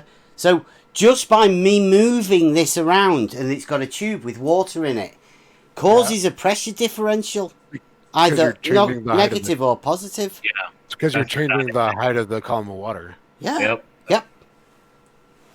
And when you say height of the column of water, Yep. what do you mean by that? I don't. I don't know. I don't know why he doesn't want to say it. It's from the bottom to the top, to the surface. Oh, to the bottom. There is a horizontal line set all the way across these water levels. Boom, boom, boom, boom. Horizontal. All the way across. Now, the difference is vertical up or vertical down from that line that's set, that horizontal. Would you agree? I would call they're level with each other. I would not call them horizontal with each other. I'm not going to give that to you. Why can't you do that? There's a horizontal there and a horizontal there, and the difference between the two is a vertical measurement. And you're not going to be able to measure a very big difference in level. Is there anything that is horizontal to you, Andy? Anything at all? One of them. Yeah, single point. This one would be parallel, horizontal, and then the head would be another parallel, horizontal, and you would measure a vertical line in between them. It would be perpendicular to the horizontal to there. That would be the difference in the head of pressure, wouldn't it? Within hydrostatics, like, you know, the science behind it. Yeah. Yeah. So there wouldn't ever be a hump in the middle, would you? You'd never go to a higher bit in the middle. Not on such a small scale, no. What small scale? Your scale it's too small of a scale. That's why I'm actually excited for you to do the big one. Can I ask you one question, Andy? Sure. At what distance between 2 points can you falsify hydrostatic equilibrium? You wouldn't be falsifying hydrostatic equilibrium at any scale. It's still You just said no. Okay. When you try to throw in the word horizontal, that's where everything gets screwed up. Why? Why? What's up with it? Not for us. I didn't say horizontal. I said at what distance between 2 points can you falsify hydrostatic equilibrium? Hydrostatic equilibrium is a real thing. You're not going to falsify it. That's something that happens. Thank you. What a funny Ba-boom, ba-boom. Yep. We're done here, folks. Yeah. Soundbite. That was a soundbite right there. Hope everybody heard that. And couple that with the parallel thing that we did with horizontals a bit earlier on. You sort of prove that the water level is horizontal with the science behind it. You choose to use the word horizontal, and it's wrong. Well, what would you put in its place? Horizontal is a bad word. Hang on a minute. Bravo, Bev. That was absolutely brilliant. Thank you very much. Hold on. I don't understand what. Andy, I don't understand what just need you happened. to give us horizontal. It's given in the definition of a level, water level. Establishes a horizontal plane. We don't need you to give at us the a middle definition. point. It will be horizontal. Yes. No. It doesn't at say the middle at point the is the only point. The middle point It is the only point at which the line would be perfectly horizontal. That's what I said. A Which point water is that? level establishes a horizontal plane of reference. That is the definition of a water level. Okay, we don't define the shape of the Earth with definitions. We don't need it. We're not. Hold on. I have a question for Andy real quick. Wait a minute. Can I just get in before that Okay, gets go ahead. missed? We are not trying to define the shape of the Earth. Right, but you're trying to. We are just saying throw stuff in that that's level is horizontal. Like, And that's you it. are You wrong. can draw And your you own are- conclusions from what that is, but that is reality. That's what we're saying. Boom. That's what we see. Definition of everything, Andy. Thank you very much. Your test has severe implications. I'd be, depending on how it comes out. Infer what you will, Jeremy. I've never seen water curve yet. Also, what was the big deal about how far until you falsify hydrostatic equilibrium? Why I didn't really. I don't know what their fucking point for that. This is the point right here, Andy. Where's horizontal at? It's only horizontal only exists on a local level. Only which point? Say it. Which point? At this In the middle. point? The At very- this point no, or in at the this exact point? middle. There's In the three. exact middle between the It's two. just at this At one. a single point. At a single point. Just at that That's one. my Well, you point, can't have a Jeremy. horizontal. You don't have a horizontal point. Is that a thing or? No. How long is a point, Andy? Yeah, in How long is a Andy's point? world, it is. That's where we have to go right now. I think that's where we have to go right now. Andy's world. Yeah. You're not going to be able to see La anything. la la la once I la just la walk la around. not going to be able to see a okay. difference on that small of a scale. Okay, so this At what point? Bev is Look at this actually now. doing. It takes Lasers. like I actually calculated it the other day how big you need. You need 101 feet to get a 1 arc second difference between. Thank you. 1 arc second. Oh yeah. 400 1 meters. arc second. 101 You're only feet to get talking 1 bullshit arc now. You're only second. talking bullshit now. Watch this. Look. Bev's going to show you. Water level That's there, right? Do you understand it's how here small as an well. arc second is? It's here. Yeah, Yeah, you it's understand 101 how feet. 101 feet apart to get 1 arc second. Okay, so On a this is theoretical ball. this is where we were a bit earlier with Cleary, right? He asked, how far can you have to put these points to disprove hydrostatic It depends equilibrium? on, They're going to find an hydrostatic even, right?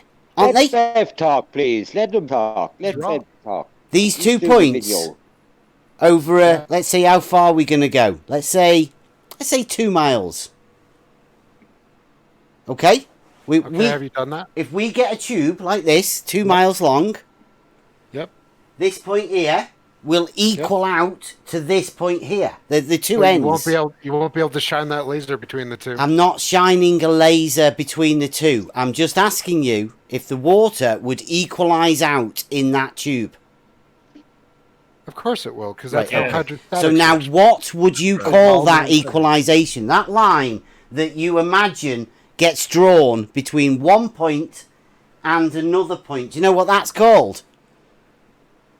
The shortest distance between Called the 2 line. points is a straight It's a line, line. Yep. right? So would you not call that line the straightest line between those 2 points? Would you not call that horizontal? It won't be horizontal at all points, no. Which point would it be horizontal at? In the middle. Yep. Right now, so in the middle, if we go to this and we tap Okay, hold one on. in and we find that it is also on the same line, would that mean that the whole line was horizontal? Because you said and it when would you- be horizontal in the middle. I do not believe that is possible. Yeah, we know it is. So our Well, have knowledge you done and it? Have your you done it? You Yeah, don't can you believe repeat it's that? possible for us to fill a tube with water? Yeah, why wouldn't it be? Well, what do you not think is possible then within this test The with a line water connecting the level 3 with a points. tube? The line connecting the 3 points. What do you mean the line? So what do Okay, you where would you imagine this one in the middle is? It'll appear higher. Oh, it will appear higher, or will it be higher? So let me be clear. It'll be higher than the line drawn between the two endpoints. Oh, there's a hump. No. Yes, it Right, will. so the water level that you've just said has a hump in the middle where it's not a higher. hump. It's not a hump. Yeah. Is it a bulge? You're conflating. Is it a bulge? With gravity? The What? tube has to remain below both levels. What are you for it to talking about? work. It's That level. too. Yeah, You're yeah, that's conflating right, a Jeff. change in height with gravity. Who is Andy. conflating a change in height? You can't have water at a negative. It can't support itself. Yep. That's not a negative. That's what this means. They're It still- does. they're- they would still the be in moment hydrostatic this equilibrium. water They goes would still be above in this hydrostatic line, equilibrium. it And reaches a negative pressure state. Water can't go there. That's why the water is level at one point, because below That's that all, point fine, it's positive level. pressure, above that point negative pressure. There is a zero in the middle. Yeah, and in reality, that point is not actually higher with respect. No, to it's the on the center of the horizontal. Earth, Yeah, the they're center of all mass on a in the Earth. horizontal, aren't they? No. Yes. Hey, Bev, No, let me, you let won't me be ask. able to draw that line. You will not be able to draw that line. That doesn't You are take not. Yeah, away you don't the need to reality. draw the line. That You just doesn't need the take water away level the you muck reality. I mean, look, Bev, get a whiteboard marker real quick and put 3 dots between your gauge, the perpendicular gauge. Put a dot there. Where? Here? Jesus. Yeah, right Bev is there. Yeah, great, yeah, isn't he? right there. Come on, Bev. And then Come in the on, middle, Bev. and then in the middle. Hang on, Gadget. Yeah, and then to the left. Yeah. Okay. All right. So now Andy is saying the dot in the middle is a local horizontal. Yep. Okay, No. that's the. Yeah, you were. That's what you said. The one in the Okay, middle. okay, hold on, Andy. Those- Hold on. those lines Andy, clearly- Andy, just There you hold go. on. There's a just plum. hold on. There's a plum right in the middle. Okay, so just perpendicular to You're that not going to see horizontal. anything on such a small scale. Yeah. You can't. Okay, but this is where you're going. This is your geometry that you've just said. So at the midpoint, the middle, right? Yep. There is a horizontal. Okay? You'd go there. That's what you said. Yes. So technically, the only horizontal is where your laser level is. That horizontal, that in the middle, would be perpendicular to this plumb line in the middle. Oh, just like this horizontal that's already here. Yeah, guess what, Bev? You need. So well, that would mean that anyone here, even if it was a bit higher, it would be parallel with the horizontal that's there already. You need that's not a 100-foot line, is it? How about 400 meters, Andy? Well, yeah, at what point, we go back to Cleary's question again, at what point can you falsify this horizontal, please? It depends on the precision of your instruments, but at it's a water level. Look at that, I can look at it. I can be millimeter accurate with that. On that small of a scale, it doesn't matter. How long, that's the distance. At what distance can you falsify this? 101 feet. Okay, hold on. 101 feet. Okay, Andy. Well, I've got 100 meter water level outside. Hold on, Bev. That's not 101 Bev and feet, Andy. is it? Bev and Andy, hold on. It's just 3 real times quick. that, innit? Okay, Fuck Bev off, and Andy. Andy. Since when do you need Hold 100 on. meters? Travis, go ahead. Travis, go ahead. Gadget, hold on real quick, please. Okay, so Andy, I'm just trying to understand what you're saying with your arc second 101 feet. Are you saying that, in your opinion, a local horizontal exists for 101 feet? No. Okay, so to be able to measure a difference of 1 arc second between the plumb lines and the horizontal lines, you'd need Andy, who told you 1 that? arc second, you need to be 101 feet away from each other. Who told you that, Andy? I calculated it. You calculated it? Yes, I did. You didn't measure it. Would Okay, that- so would okay, that so mean let me- no? Would that mean that because horizontals I fucking know intersect? that Earth is a globe. I don't need to measure it myself. When you say horizontal lines, what do you mean by because you said plural? I don't understand where you get plural. We're talking about one. Who? Me? No, Andy said a couple of minutes ago. Andy said it was when a lot of Your line connecting. So what I mean by that is the line connecting the 2 points would only be perfectly level at 1 point. Andy, how much of a rise would you have within 100 meters? Can you calculate that for us on your globe model? Yeah, and when the horizontals intersect at the middle, I guess. At that How point. much does Bev? How much space? What's the length of a point according to Euclid? It's nothing. It doesn't even exist. It has no According to magnitude. It has surveyors. no parts. It's a nothing. So when they say a line, like level, because level is a line, a horizontal is a line, you need 2 points to connect. Okay, a the line horizon, in between. the line and level are not the same thing. The horizontal line and level are not the same thing. So that line that you draw between the two would only be level. Hold on, real quick. Perfectly level in the middle. Level is an adjective. A horizontal line is a noun. Okay. Okay, the horizontal line would only be perfectly level in the exact middle. Okay, how big is that exact middle, Andy? It's a 0 point dimension. Okay, it does. Okay, Andy, a 0 point. That doesn't exist. Wow. Andy, you just said it doesn't exist. No, I said it's. He said it doesn't exist twice. You can get it, a 0 point. As point's already a nothing. You can have a nothing. I'm saying a position. At that position. Andy, you just does not have a. Okay, Andy, it has a position. you are certifiably insane. No, you guys are all retarded. You are insane. Okay. Yeah, we're all fucking retarded. You are insane. No, guys, we got let Andy talk. We got let Andy talk. We got 3 or 4 people. No, we understand what you're saying. You're clinically insane. You have no grasp on reality whatsoever. Zero. That's fucking golden coming from flat earthers. I think what's happening, though, is we're talking about a concept of a point which has no relation in reality. So we need to talk about whether we're talking about a concept or something that relates to reality. It's a position, not a size. Where is it? In the middle. Right, so In the the line that is made at the middle is horizontal, which just happens to be parallel with the other line. At the very center. Right, What is level? so that's a measurement that is different. The line will only be level at the very center. The line. How big is the line? However big you make it.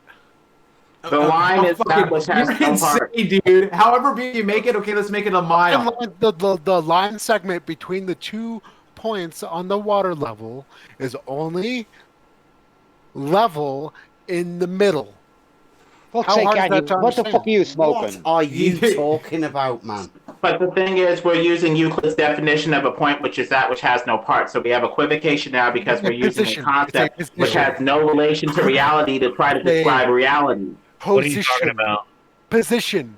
The definition of a point by Euclid is that which has no parts. If a line is made of points, it's effectively made of a points. And it's defined by that which has no A line is that drawn between Reality 2 has points. parts.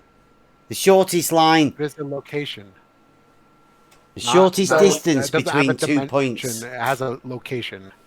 Okay, that doesn't make any sense in any world, Andy. In your misunderstanding of the world, sure, it doesn't. I agree.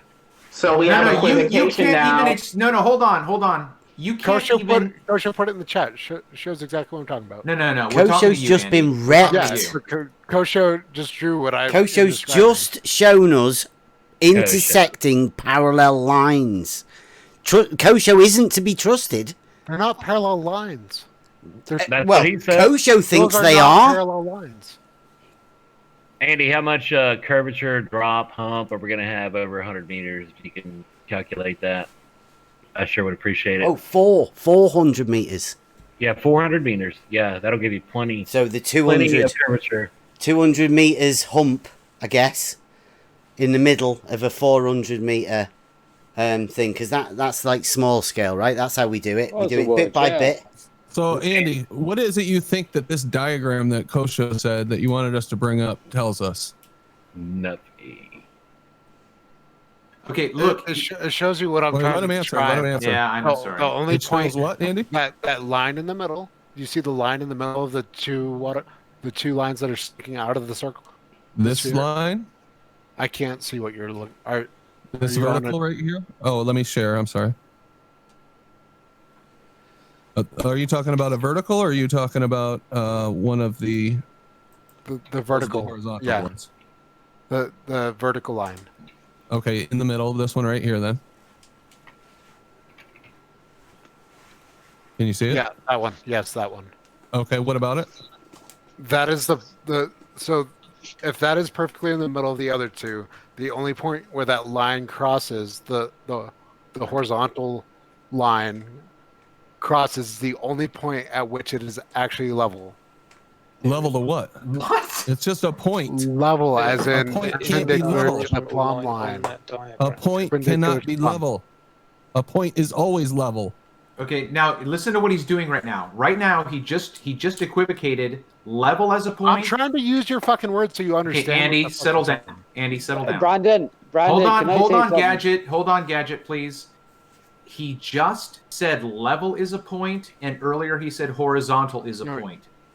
Yes, you did. Local. If we go back, at local levels. Okay, and that is a point. You just said if we go back 30 seconds, if we hold on. Point on the sphere. Okay. The level is different. Can I just say something here? A big shout out to Bev. Thank you very much for this. I want to go back to school. You're a great science teacher. Cheers, man. I mean, that's what we do. You should offer tutoring, Bev. This is brilliant. All right, now Andy, Andy, if you want to backtrack, that's fine with me. But if we go back a couple of minutes, right before I jumped in to make the point that I'm making right now, you said level is a point. He said the center of the water level was a point as well, and that it would only be level at that point in the center. You'd only be able to measure as level at that point. That's what I'm trying to say. Can a point be level, Andy? Yes or no? Can a point be level? Here we go now. Look at this. Let him answer. Let him answer. Okay. Could I ask Andy a question? Could I ask Andy a question? I don't think he answered my question. Hold on. I would like him to answer my question. I don't know if he answered it or It's a not. nonsensical question. In So your yes. world. No. You're the one that's claimed Then it's a your point. answer is nonsensical. That's the only point that's level. If it's a nonsensical question, then your answer is nonsensical. The line is only level at that point. Which line? Can you see my camera? Can you see my line? The line Camera between the here. two I've waterfalls. even drawn a circle. The Like it's line got between a the big two waterfalls. projector. And can a point be level? Right, so Andy, the circle's there now. this Come on, point- the circle's there now. Is that point that it's That's level? a tangent point. Another mathematical concept with little relation to reality. Just jump in, Allie. Just jump in, man. I just want to ask Andy a question about that picture that Brandon. How many vertical lines can you see in that drawing? There are 3.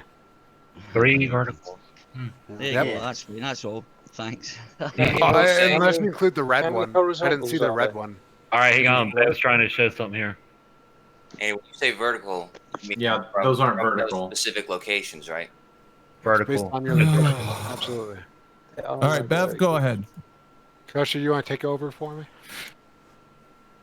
I mean, it sounds like you're being pretty clear to me. Please, Bears. I know, but they're just being pedantic. Hey and guys, they're- hey, we're guys, calling hey, you out hey, on your hey, bullshit. hey, You're All right. pat each other wrong. on the back and make each other feel good off the show. Bev is going to say something now, please. Thank you. Go ahead, Bev. Okay. Now, at what point in between the two water levels, because we've already decided you can't falsify it, so at some point in between the two water levels that are level at each end, at some point, which point is the point that you imagine is the point that is level along this line? The middle. Right, the middle of this line I is the can't- point that's I'm not level. watching your stream Now, anymore. what is the difference between this line that's already here and the line that you imagine as being Still streaming? level? I can't see you. You got to click his icon. Discord shitting out on me. Can I ask you, is that circle in the middle of your screen, is that supposed to be surface of the Earth or something? Or is Just that- a circle, right? It's a protractor. Look, it's got all of this. It's a full circle representation. divided up into angles with the like radius lines going all the way out and a division of it. That's just a circle, average circle. I mean, just No, I using meant it to as be a there marker to find out which point you want, because I know you like this. You like putting circles as markers, don't you? So, which point is the point that line is level? Please.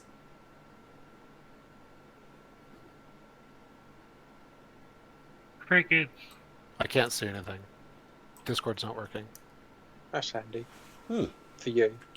Well, Yeah, for me. maybe Kosho wants to answer then, since he's here. On a local level. Yeah, that's what I'm asking. Are you talking about in reference to your floor or in reference to that circle? Just you have level. Just like whatever you choose to call level. I'd say this is a line established from one end to the other end of a water level, right? Just a line. We choose to call it a horizontal plane because that's what a water level establishes, right? But so we just call it a line. It doesn't really matter. It's just a line from one point to another point, right? Now, somewhere in between there, somebody else says that is the level point. So along this line, where in the centre is the point that is level. Now, what do you imagine as the level being at that point? What is it? What's the level look like at that point? Well, I don't personally imagine water levels as creating horizontal planes. No, okay then. But that is a straight line, right? In between one point and another. That's what happens when you draw a line. Yeah? You're talking about maybe like a spirit level and the horizontal plane. Just a line from one point to another is a straight line. Now, you guys say that the point that it is level is in the middle, right? So what does that level line to you look like at that point? What does it look like? Yeah, a straight line like that. It's like that. Will be level at the point at which you're just repeating. Okay, listen, Brilliant. you're not answering his question. You're not answering his question. Let him finish talking. No, he's not answering the question. Ask your question again, Bev. On there is level at the position at the point. Okay, all you're doing is repeating what he. Okay, listen. Bev just said that and then asked you a question, and then your answer is to restate his predicate to his question. Well, that's good. They asked me where it's level at. I'm telling him where it's level at. How's that No, not you're an answer? not. You're saying at Yes, a point. I'm- So is level a point? Level. Is level just a point to you? It's level only at that point, yeah. Well, there's 2 points. And as stated within Euclidean geometry, you can draw a line between 2 points. You don't have to be extra special, but that is shown because the water level that's here, right? You can put it here. And you can put it here. You can put it here. You can put it at any point, and you would be able to mark a line. I don't agree with Wouldn't that. ya? I don't think that level. I don't think water levels make straight lines. Or what is that based on? Okay, so What do you you mean? hold What on, do you hold mean on, water hold on. levels don't make this straight? Wait, I want clarification on this. He said this twice now. Let's get clarification. What do you mean you don't think water levels can create a straight line? Covey if you said waters, like Covey waters. that's the one from the 1800s is a good example, where he used the canal as water level, and he set up posts that were the same height to see if they were making a straight line, and he discovered they did not make a straight line. Who was that? The Bedford experience, was it? Oh, you think he Bedford saw 6 miles down the Bedford level? I don't think so. So there's nothing recent. There's nothing recent or relevant that you can point to. You have to refer back to the Bedford. No, I was just telling y'all something you might be familiar with. Any water level, any experience anybody has with the water level is used to set up points that are level to one another, but they don't make a straight line. And What? That's a religious belief, man. That's all he can say. He can't say horizontal. Well, Okay, listen. Guys, Sorry. Kosho, 1 second. Kosho, let me interrupt, right? If Bev puts that circle back up there, right, why don't you get him to start rubbing out the line, right, and on both sides, and then keep going, and when he stops at the point that you think it's horizontal, then we'll be able to see inside your mind what you regard as a horizontal point. So Bev could rub out the 2 ends of that line, and when he's reached the point that you say, right, that's horizontal, stop him, and then we can see. Then you'll be able to share what's inside your brain. Hard to understand though. But you tell him. Whoa! But coach, if you do it right, because I'm having a hard time understanding what you mean. So if Bev rubs out the line from both sides and it gets shorter and shorter, and then you can point out, excuse the pun, where at that point it looks level, and then we'll be able to see, all right, that's what Kosho means, that's what level is. Ali, he won't do it. No, but level's only gonna. If you're using a water level, you can establish the same. No. But if you do that, we can see it. But If you do it, we can see it though. Hold on. If you're using. No. You hold on. You hold on, because if you do that, then we can see it, and then there'll be no confusion. All right, here we go. We're doing it right now. No, but he's not rubbing out the line, so we'll never see what that point is. I mean, there's no point in making a line. If you're making a horizontal from a point that's level, like using a spirit level. Yeah, that's what I'm saying. That's why we need to get him. That's why we need to get him to show us what the point, a horizontal point is, because we don't know what it is. Any single position is a point. No, but I can't imagine what that is. So it's just a spot or something. It's a spot on top of a ball. I'm not going to explain this to you that it's a position or a point, but is it's it round? A position or a point. It's all a right. single. What shape is it? What shape is it? Is do you it want to round? play? Is it, You've got to play Kozlowski thingy, haven't you? Kozlowski curvature conundrum. Kosho, you know this one, right? You've made your mind up, yeah? I thought I taught you what you had gotten wrong. Which model? Which model are we going for? Are we going for the drop? Kozlowski nutsack drop? Whichever one you want to do. I mean, I've pictured. Well, no, you tell us. We've got DP over here at one end of the water level. 2 miles away, we've got somebody else. Who should we put over here? Let's have my lad. I want to be there. You do. You haven't got one, Dave, yet. We'll have to get your bridge.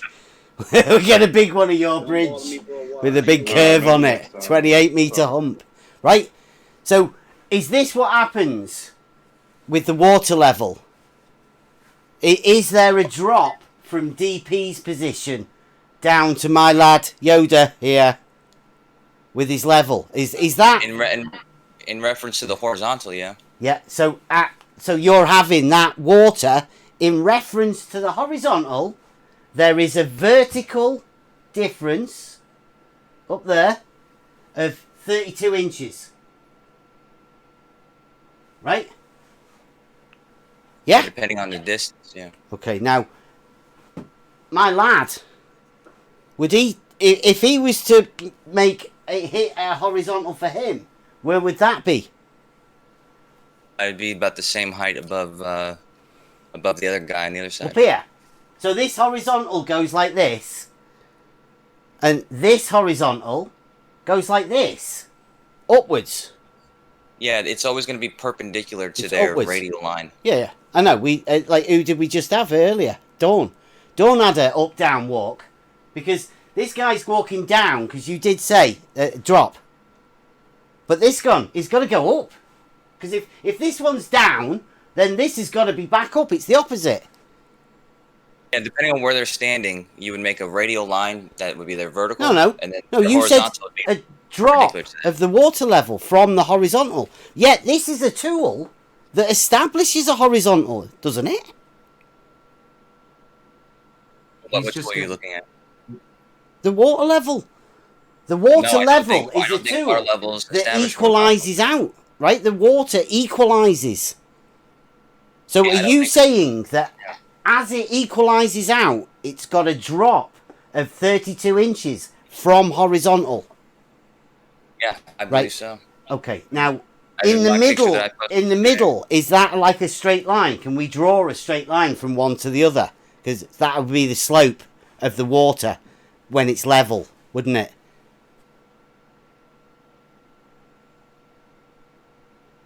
Can we do that?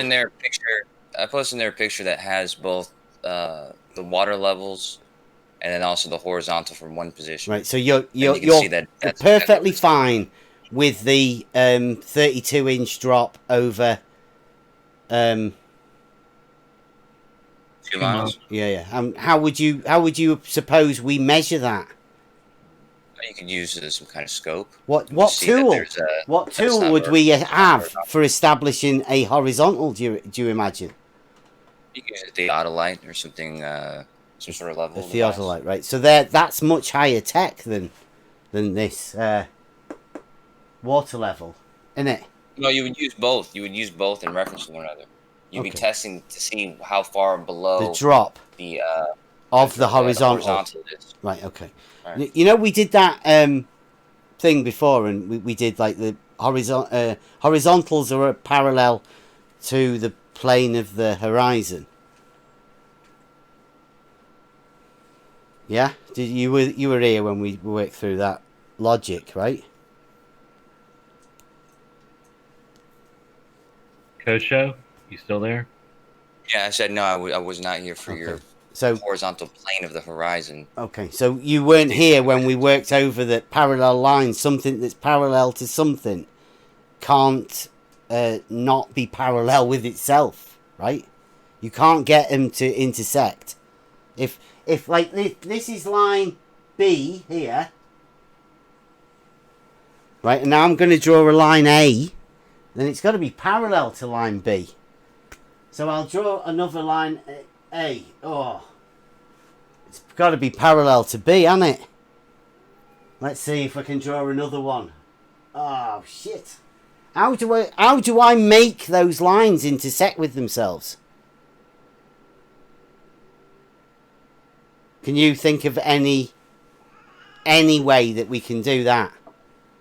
I'm sorry, say again. I was doing something. You said that make those two lines that are parallel, how to make them intersect with themselves? Yep. I don't think they would. No, but you have it here, don't you? You have this guy's horizontal and DP's horizontal intersecting in the middle. Yeah, they're not parallel. What, horizontals aren't parallel?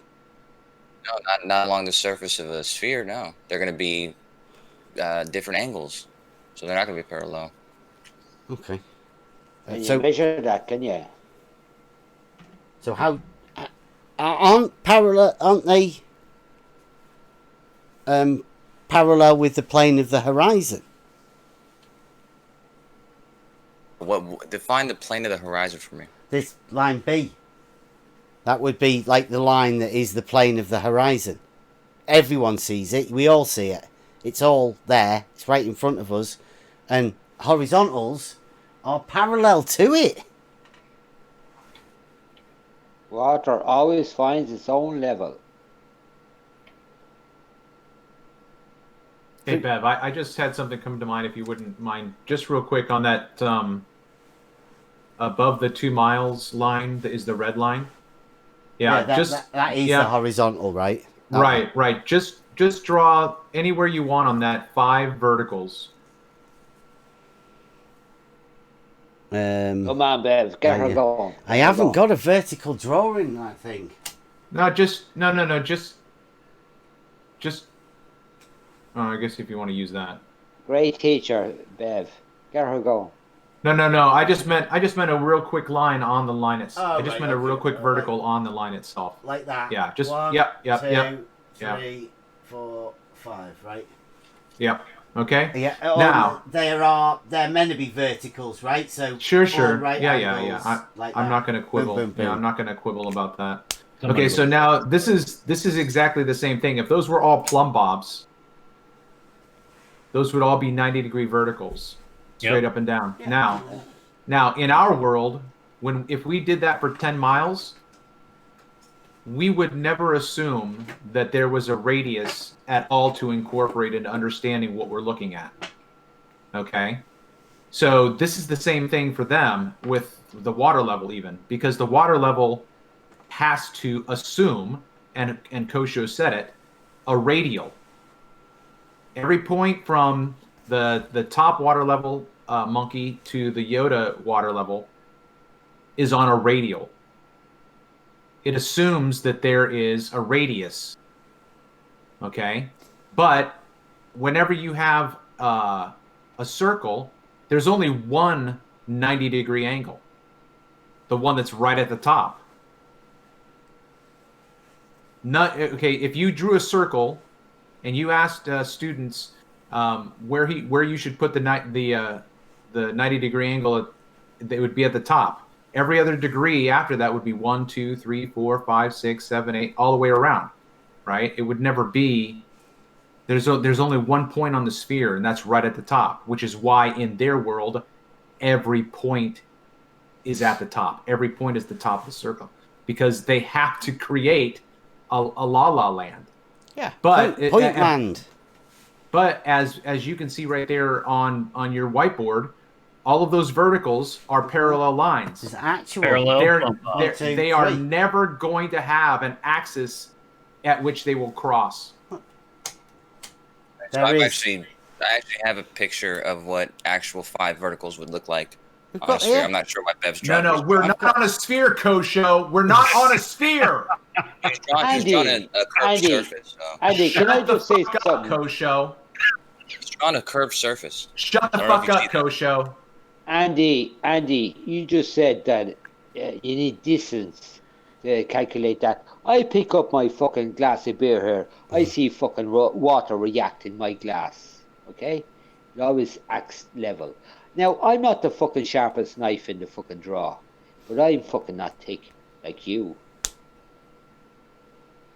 Can I give you the geometry behind it again? Once again, right? We've already established that the horizontals have to be logically parallel with themselves. So anytime I move that laser, into another horizontal, it will always be parallel with the one that's there, right? Now, geometrically, you go along with that perpendicular to the horizontal is a relationship. Perpendicular is just another line at 90 degrees to the straight line. So in order for vertical and horizontal to be perpendicular, by definition, they need to be a straight line, not a point. So you may as well just get rid of that point and that stupid argument that comes across from points, because this is a line and it needs to be a line to be perpendicular to the other line. Which line is perpendicular? Right. Doesn't matter. They're both perpendicular to each other. Very definite relationship. Now, if all of these are parallel with the horizon, right, then they're all parallel together, and by definition, perpendicular to a horizontal is a vertical. Now, that vertical is perpendicular to the horizontal, whether it's there, because the horizontal is a line, and perpendicular to that line is a vertical. Now, welcome to reality. You can imagine that line curves as much as you want. You can imagine there's a pressure hump in the middle of the water, in between the two ends of the water, but that's all you'd end up with is fucking hump Earth. That's it. That's the best you've fucking got. I'd love to have a pint of Guinness at you, Ben. And just to put a topper on that, Twad Wazzle, $5 super chat, horizontal, adjective. Man, flat and level with the ground or with a line considered as a base.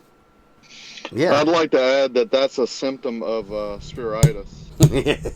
All about the base. Like that. Be careful with it. Spheritis, that's bad. I've heard that's going around. Can I add something here, Brandon? There's a cure, though, called horizontal as level. Go ahead, Essie. We just saw a demonstration of reality. Shout out Bev, right? Oh, Bev, hell yeah. Brilliant. And didn't it feel good? It feels good to hear reality. I loved it. And not have to twist your brain in pretzels. Very simple ABC stuff. But you want to go back to school, doesn't it? Refraction. Yeah. Now, the reason why I want to say this is it's funny. It has that 360 circle down there, right? And as you were talking about the plumb bobs, yeah, thanks, bro. As we were talking about the plumb bobs, in their fantasy La La Land story, right? As the circle is around the edge, right? See those? There's lines there in the middle. In their fantasy La La Land story, yeah. You can hang plumb bobs from the top of the circle all the way around. They're not gonna go down, but they're gonna go in the center of the earth.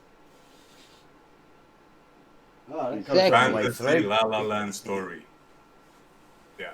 You tell me now, how could that plumb bob point to the center? Show me that. They believe it does. They want to tell you their belief. They can't demonstrate it. See, they can't demonstrate it. Hold on. What they'll demonstrate is right there at the top where you have those vertical lines. That's all they can demonstrate.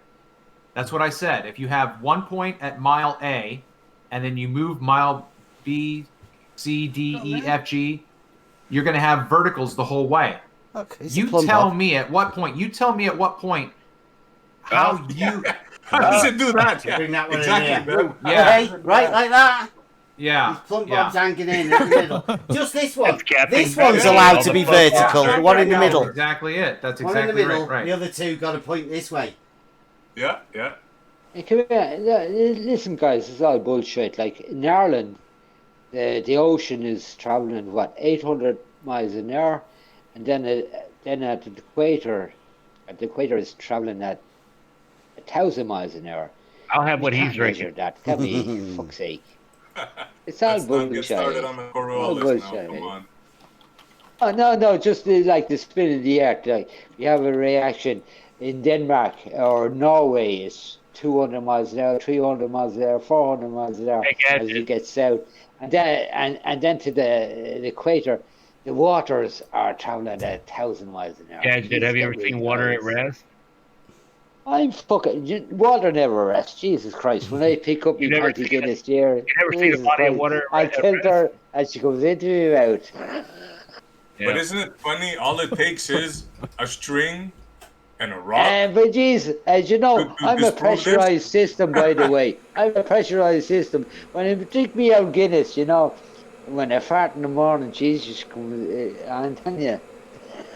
Yeah, that was a good Guinness one. I don't know what he farts, I'm telling said, but you. I'm sure it was good. Hey, I posted a cure for spiritis in the chat and the general. God lives on. You know, Bev, you're a fucking star, Thank you, yeah. Brandon. I gotta sign off here, but I did post a cure for spiritis in the chat. It's right, from thanks. Dr. Bev. Arcade Live, shout out.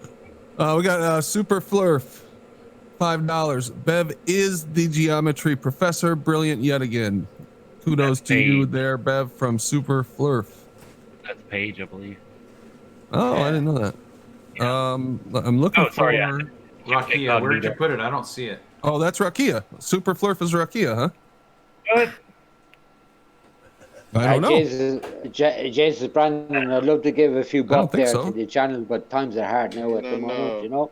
Oh, don't worry about Double that. is not curved, and Super Flirt is not Rakia. Rakia Super is Flurf is okay. Yeah. No, where did you put I don't see where you posted it, Rakia. in general. You could have. That could be a 10 yards up there. Oh yeah. How long ago did you do it? Oh, here we go. What is that? Oh, there it is. Oh, I see it. Oh, got it. 726. 726. Got it. Thank you. Is Andy gone? Is Andy gone? Oh yeah. I'm here. I'm sure just he fucking is. working all Yeah, night. he got fucking. It was the tail between the legs. It says, do you feel like you're on a spinning ball hurtling through an infinite, ever expanding vacuum? Nope, because Take you one can't of these feel 3 not a times linear a day. velocity. No, but seriously, Brandon. There's some mini levels. That's what pretty the funny. fuck?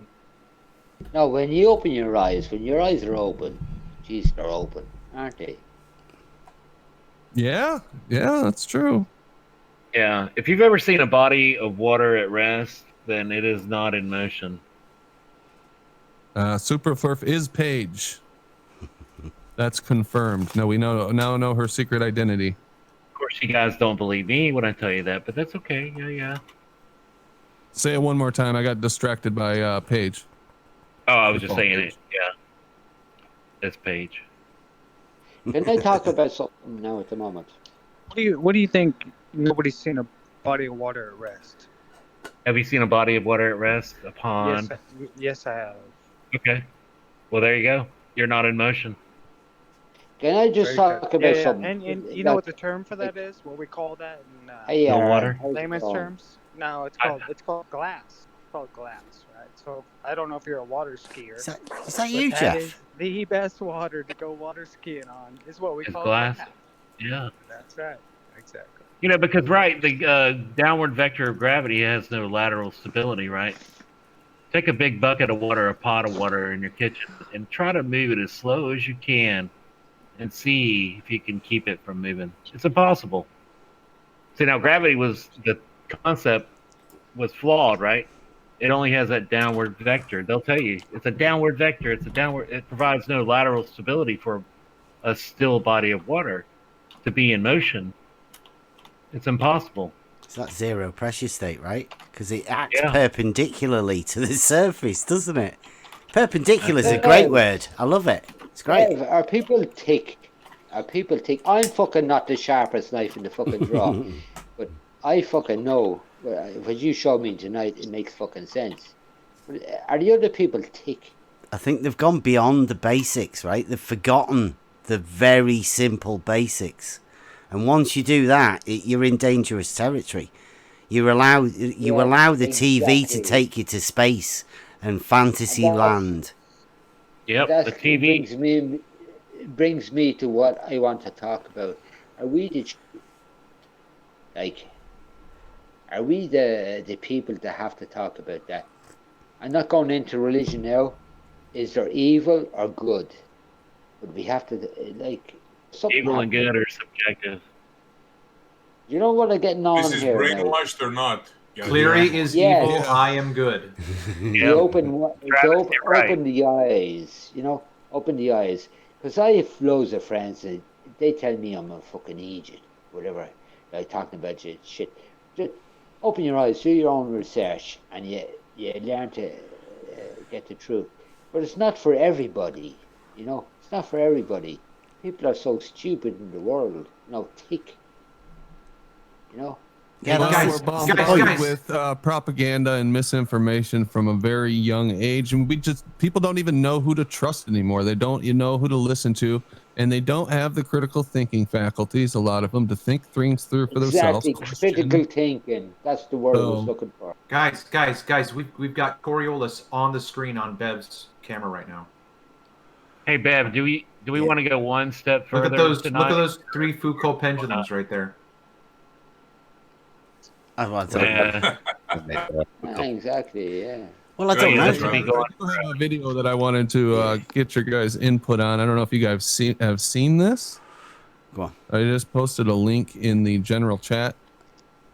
There's quite a few people talking about this. If anybody knows what's going on here, I'm going to play it for the audience. It's from Under Pressure, Under No Pressure, which is chemo. And it's got Nathan Thompson talking to supposedly some Harvard students. Yeah, I saw this. They say it's a hoax before we continue. Yeah. So let's watch it and see what's going on here, and then we can talk about what we've heard about it. Is this the All right, I'm gonna start playing it. You guys won't be able to hear it in the chat.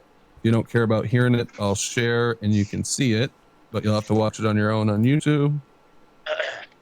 And I'm going to play right now. They've already copyrighted strike Flat Earthers for replaying it, so be careful. They have? Yes. Who? I'm not sure. Check out it 24/7. They're more up to date. Oh, we got a note here. So what's going on here, guys? You guys know the full story? It's just a prank here. Nathan was in Gems. Sorry. Go ahead. No, you're good. Yeah, it's a setup, man. It's probably a setup. Nathan was in Gems earlier, right? These guys called him. They wanted to do.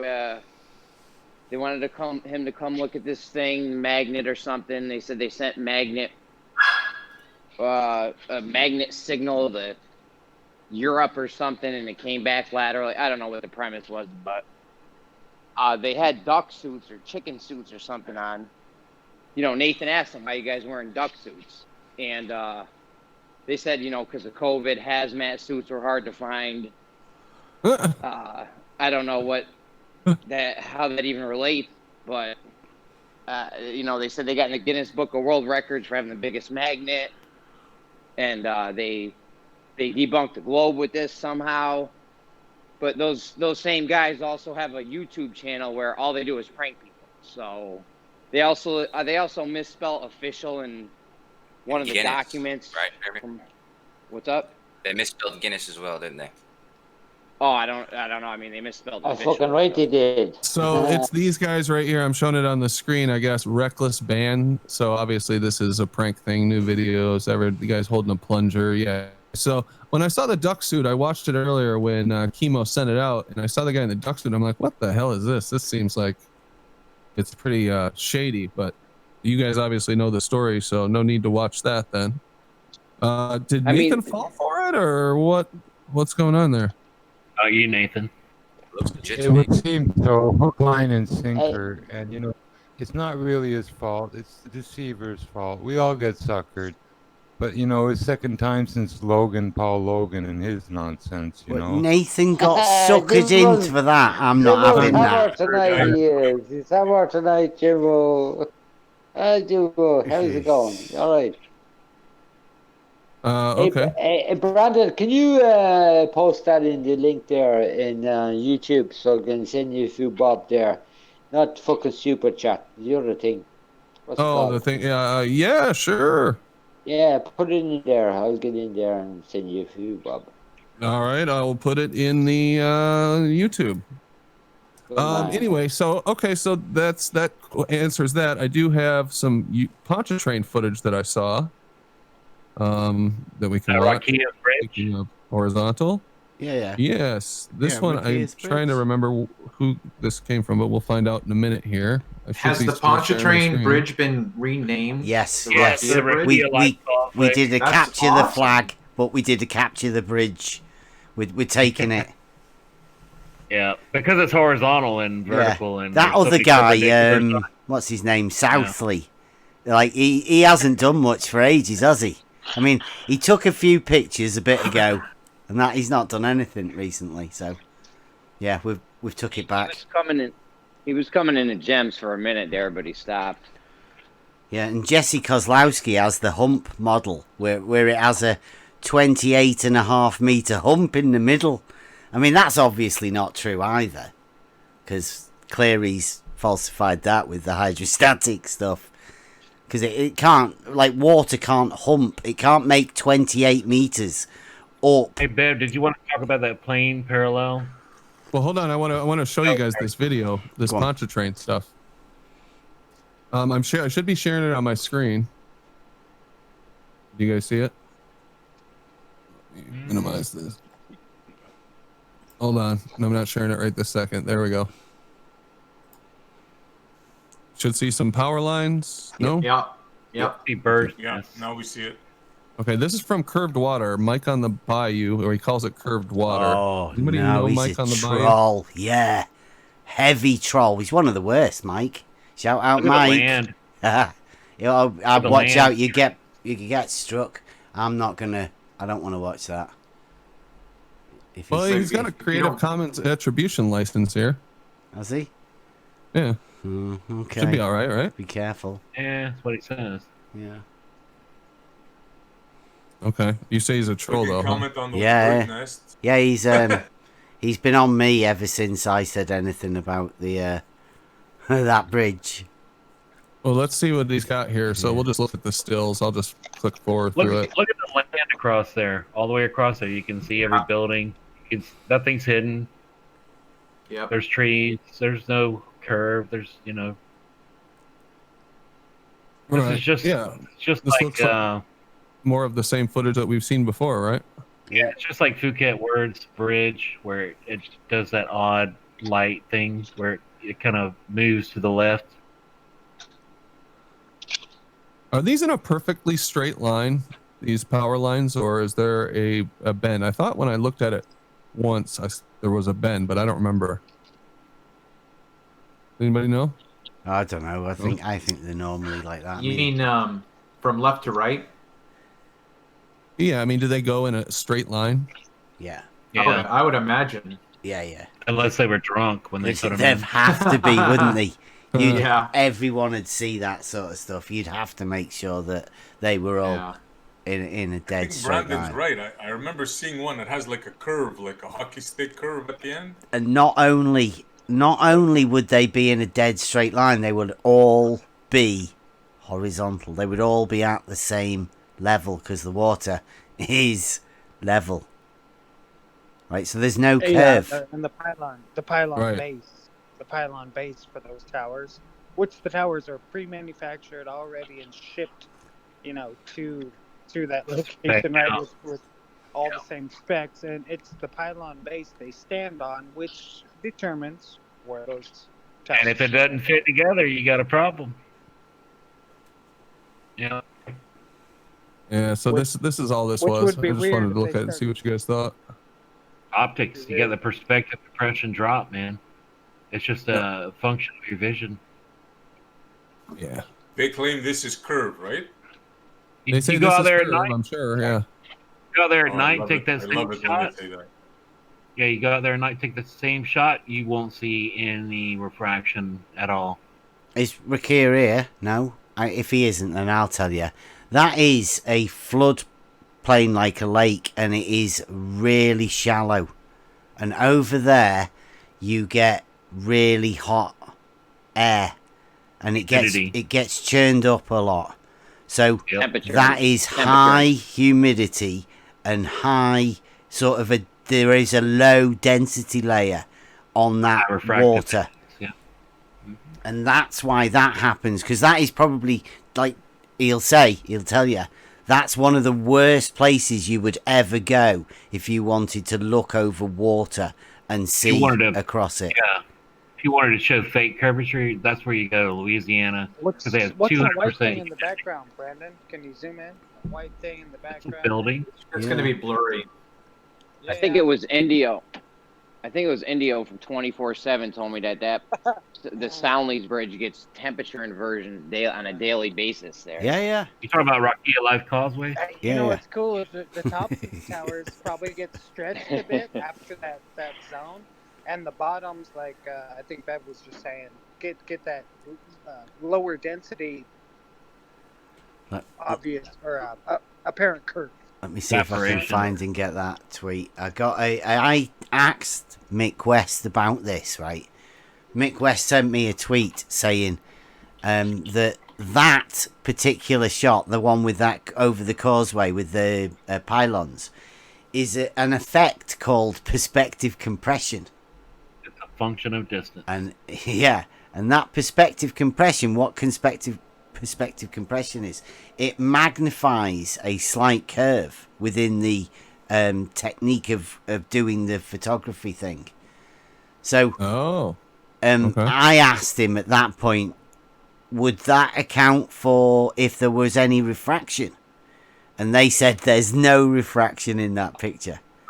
But that was before I'd ever talked to Rakia, right? And now Rakia says that is one of the worst places for taking a picture for the thing. So that means that whatever refraction there was, that is what is magnified and causing that curve. That's why the curve seems to get greater at the end, because there's just more compression of the atmosphere and everything, all down at dirty word. Magnifying the atmo, it just compressed. Yeah, and it just gets more and more. Well, it's like that thing they show you with the tape. They'll have a table set up, and the horizon will be behind it, and then they'll have two levels going out from the table. But then they'll compress the picture to show like the water curving. But there's also all kinds of other straight lines curving too with it. Dude, that's like a really good point. Yeah, sorry. You know what I'm saying? They're like, look, the water's curving, but in the meantime, the levels are curved. Everything in the picture that should be straight is curving almost. That's a really good point Bev made about that exponential magnification with distance, because you get more and more and more water vapor.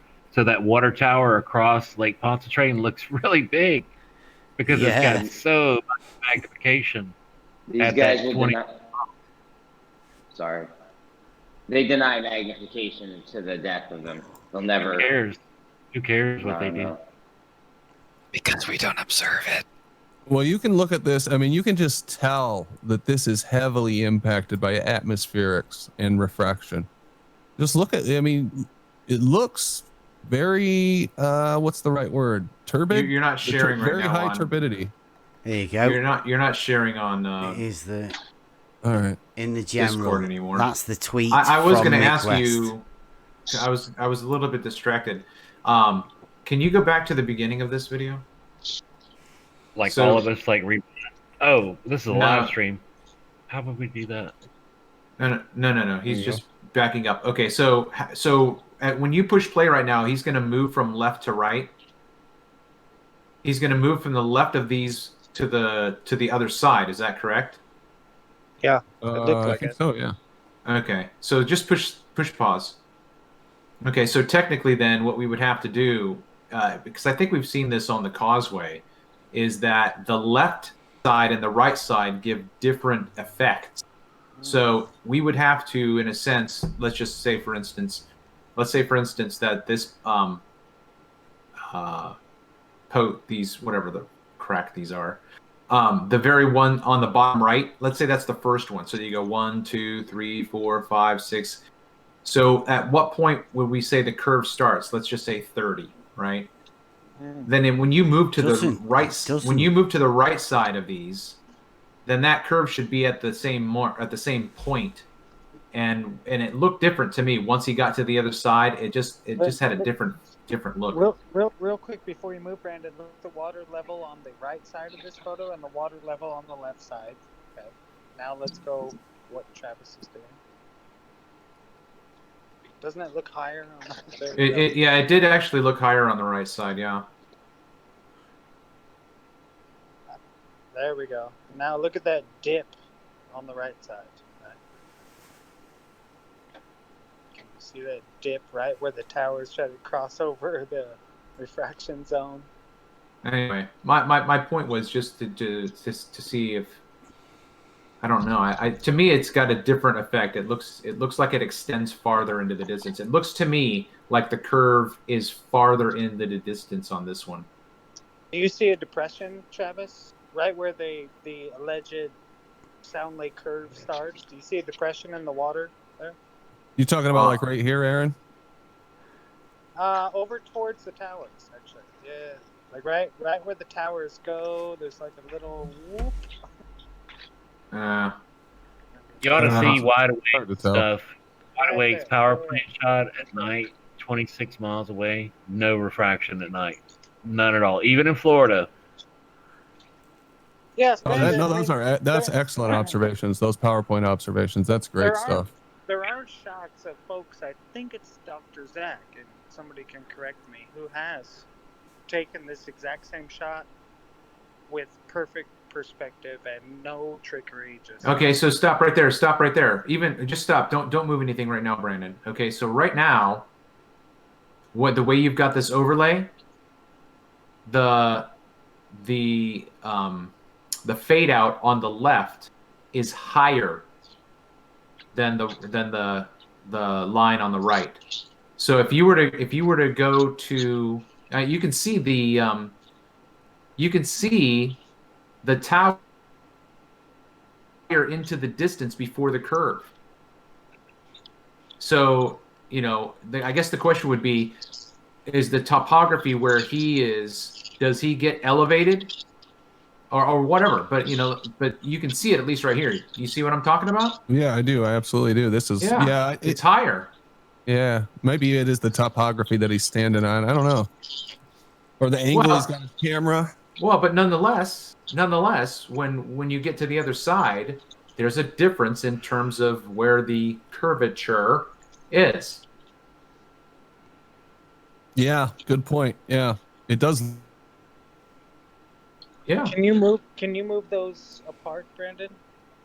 Apart a little bit so we get the curves at the same point. Just kind of I just froze the video at the spot.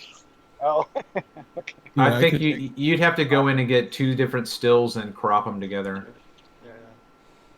No big deal, but Travis, you've seen the perfect perspective shots of Lake Pontchartrain, these towers, the bridge. And I can't remember who it was. But, I'm thinking Zach, Dr. Zach, or somebody. Now we can line that up. Now it was Mr. Buffinger. Oh, Buffinger. Yeah, big shout out to you, Gadget Inspector, 20 euro super chat. Thanks, man. Says the link won't let you give money. I'll just do it here. Thank you, Ben, for a real science class. You kicked it. What if you took a water level? What if you took a water level? No, Brandon, actually, that link you gave me, I was trying to, you get more, they're trying to get more money out of the thing, but it wouldn't let me give me money.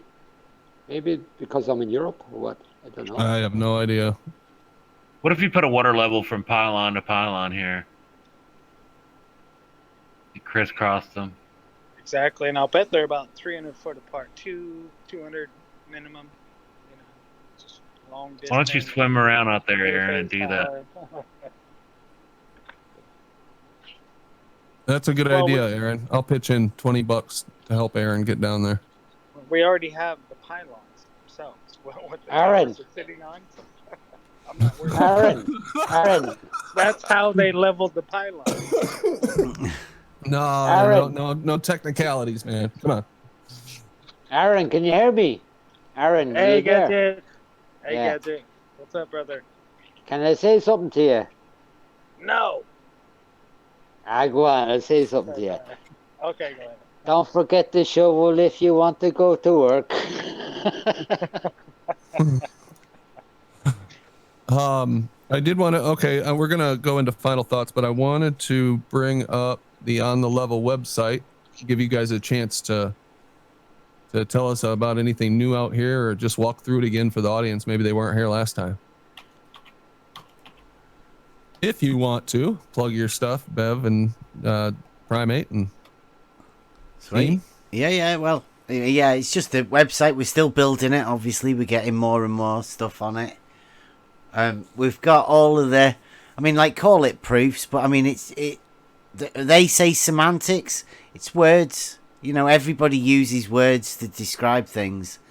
I mean, that's what everybody. That's the only way anybody can describe things is with words. So we just try and give the words that we use meaning and try and speak honestly about what we see in reality. There's no. We're not making stuff up. We just talk to people and just get on, right? It's all about discovering stuff, and this stuff that we're into at the minute with the water pressure, right? Because it's took us to different places.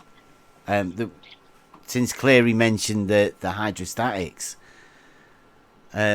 we sort of know now the geometry's sorted. The logically it's sorted that the water level is horizontal. I mean, that's it. So we are now on to establishing as much science out of it as we can. So we're just trying to develop the water level test that we were doing and develop it into like a more specialized sort of thing, especially with the pressure of the water. So yeah, I mean, we're building the site. DP's doing his t-shirts. If you want a t-shirt design making or whatever, come round. He'll. Hey Bev, have you got a YouTube channel or what? Yeah, try thinking.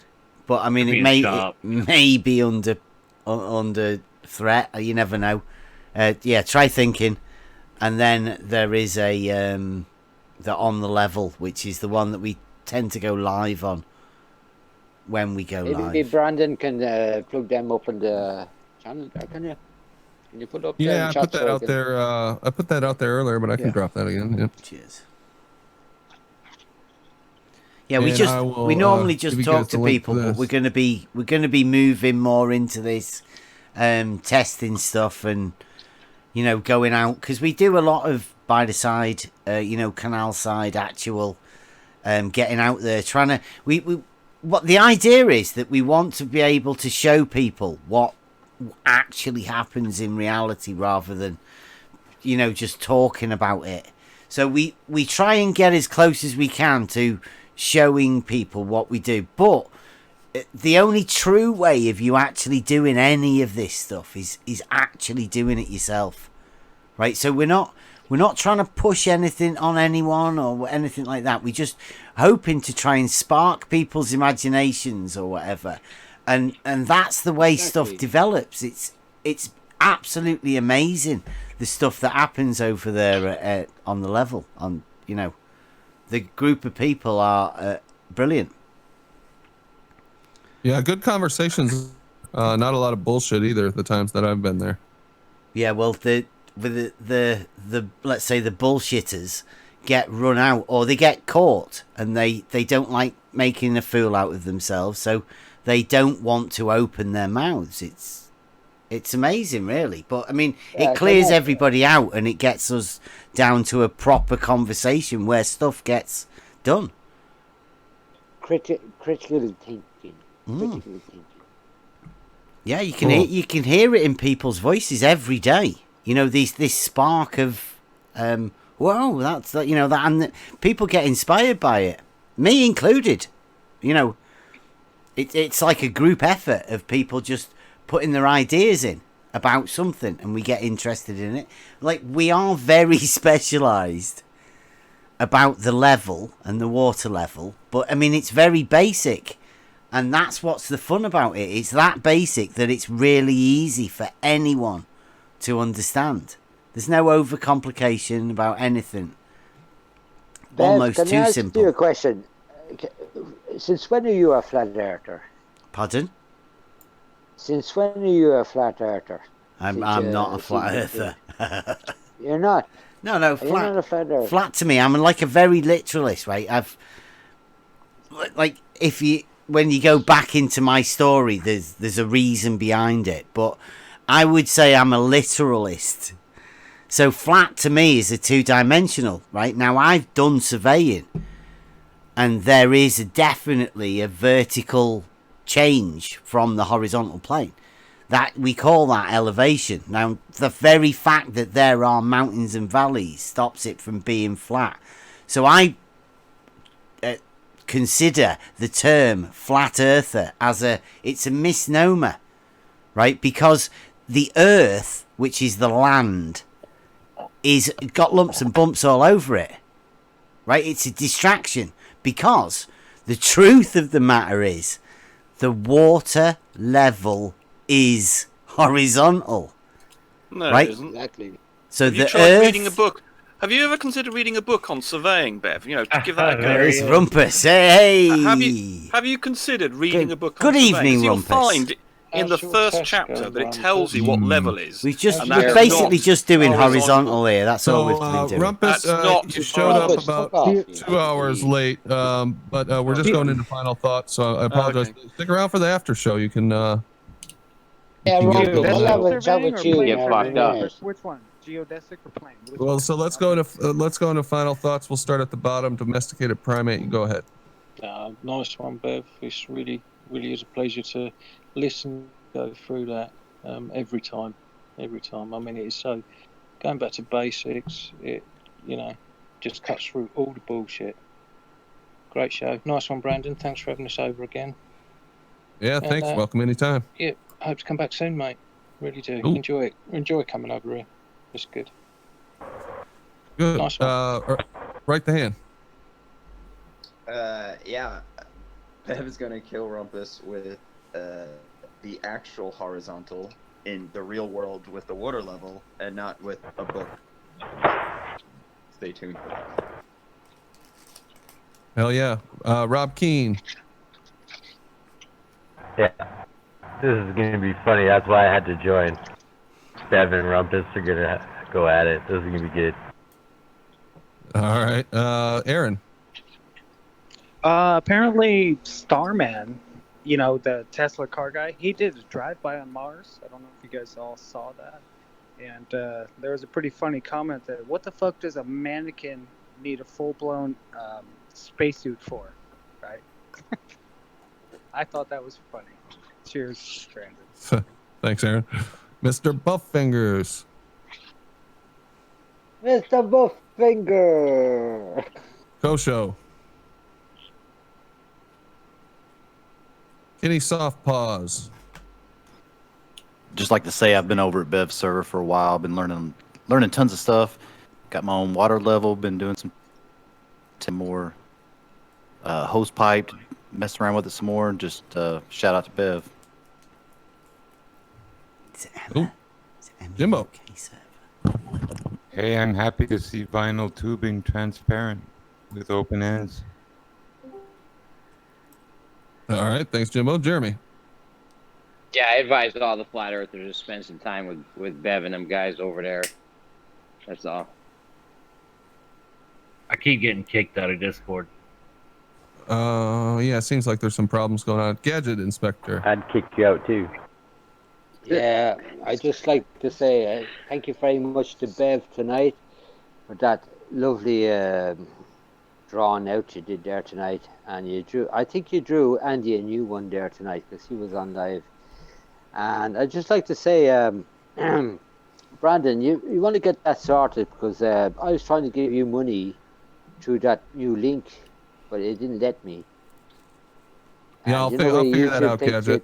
I couldn't get anything on the old link that I was trying, so I don't know if it's Canada, but I'm always grayed out for donations here for you. Yeah, Jimbo. And Yeah, thanks very much, Bev, for that fucking thing you did there tonight. Then I'm, as I say, I'm not the sharpest knife in the draw, but that makes sense, man. Thank you very much. Thank you very much, everybody. It was a cool night and a great show. Thank you very much, Brandon. And I'll see you in the after show. Can you guys hear me? Can you guys hear me? Yeah, can hear you. I don't know what the hell happened. Is somebody kicking people out or what? What is going I on? don't know, man. I was bouncing and bouncing, and then it Weird. quit. I had to Click rejoin. sound all the time, and it's annoying too. So I don't know what's going on there. Kill the video feeds. It might help. Data. Did you hear what I said or what? Final thoughts? Oh no, Yeah, we Gadget, heard go you, ahead. Gadget. Finish your Yeah. finish it. Gadget. Finish your stuff, Gadget. I heard. Okay, Data, go ahead. I like how the fifth postulate or the parallel postulate argument is proof in a way that they're so desperate to escape the reality we're in to create a new reality. Riemannian manifold geometry or hyperbolic geometry is just a way of looking outside the world that you can't see, according to the Globers. Bringing it into reality is disingenuous, as that Andy guest that came on tonight, talking about the middle point between 2 points being level or horizontal. It's just complete nonsense. 1830s, man. They had no explanation until the 1830s for this apparent parallel lines converging. So it's all just theoretical nonsense. And thanks, Bev, for doing your videos. Right on. And good show. All right. Thanks, Data. Travis. Great show, Brandon. Just a follow-up point to what we were looking at before when I was asking Kosho about or Bev was asking Kosho about the water level differences, and I brought up the point of drawing those vertical lines. Again, Kosho said that on a surface that has a radius, and so the question is, what radius? Where did you get this radius? How did you first understand and know? Because otherwise, the only way that those vertical lines that you draw with a plumb bob that are 90 degrees for 10 miles, 20 miles, 1,000 miles, they are all vertical. That means that if you drew a line straight down, they would never converge, ever. Except if you assume the radius. So it's a very simple criticism. Anyway, thanks a lot. Thanks, Travis. Cleary. Yeah, the globe heads cannot say horizontal. It's actually pretty funny, but we've got them with this science. The hydrostatic equilibrium. At what distance between 2 points can you falsify the law of hydrostatic equilibrium? They can't do it. We're going to be able to go on a smaller scale demonstration and nail this thing down pretty soon. So, where will we be at that point? I don't know. We'll see how it plays out. But we're going to have a hard, cold fact right there, scientific fact. And anyway, thanks for letting us come on, Brandon. It's always really cool here. And Ranty, if you're out there somewhere, I appreciate it, man. Oh yeah, thank you, Cleary. Canadian Surveyor. Brian Mabbitt. Oh, he's deafened. Bev. Yeah, cheers, man. Like I say, I think tonight we've finished off the geometry, right? You'd have to either deny, like Travis has just said, that the only way out of this around the natural fact of the water level being horizontal is for them to bend horizontal. That is it, and then you're struggling for how you manage to have them parallel to the horizon. So I don't know. It's not really going to change anything. I mean, reality is reality, and the fact that the water level is horizontal is an established fact. Everybody already knows it. There's only a few triggered people that really fight against it. Strange, but I don't know. Just reality is reality. Are we chosen? Yeah, good point, Bev. And thank you for coming over. No problem. Anytime. Bandsaw. Hey, Brandon. Hey. Good show the last 5 minutes I heard of it. First thoughts, actually. Reality is fantastic with an imagination. See you later, mate. All right, thanks, Bandsaw. Allie B. Yeah, how you doing, Brandon? Yeah, thanks for the show. Same again to Bev. That was a good presentation. And yeah, it just with Kosho and that other guy just exposes that that they're so disingenuous. They don't even agree. You know, you can see that obviously they don't believe what they're saying. Just basically, I don't know whether. That's it anyway. Thanks anyway, and yeah. Good show, guys. Thanks, Allie. My final thoughts. Thanks to the panel. Thanks, guys, for coming over. Great presentation, Bev. And now I will unleash the rumpus on you. Rumpus, final thoughts. Well, it's just amazing for someone who claims to have some understanding of surveying. He doesn't understand or has not read even one chapter of a surveying book, which will explain to you the difference between level and horizontal. And the fact that he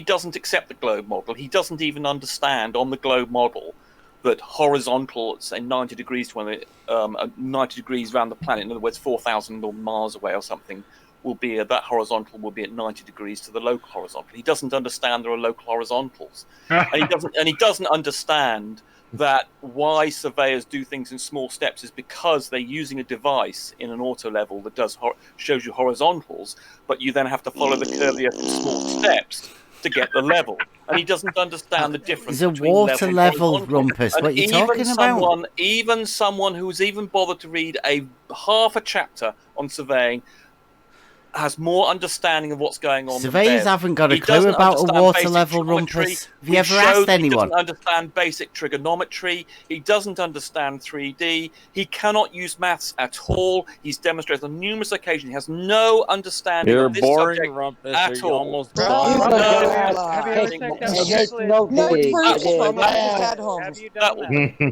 he's got.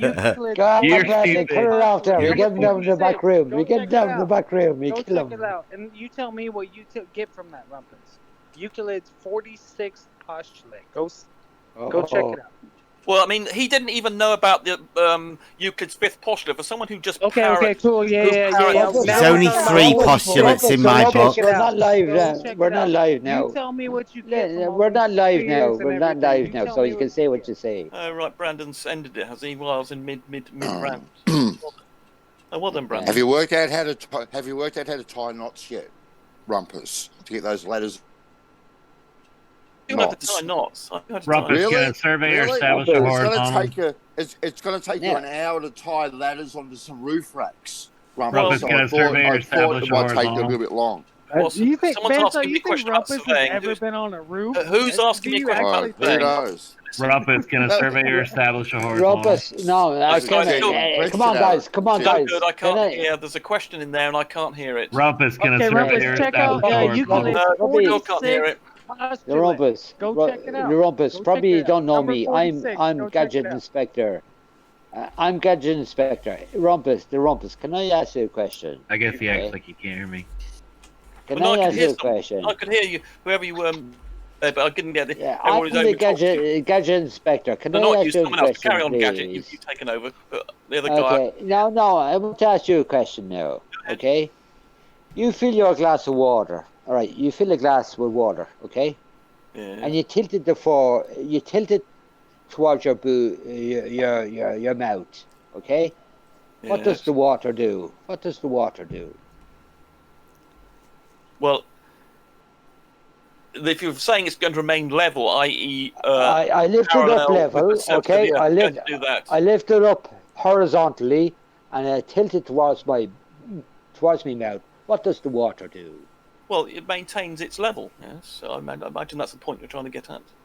Yeah, Rumpus, can a surveyor establish a horizontal?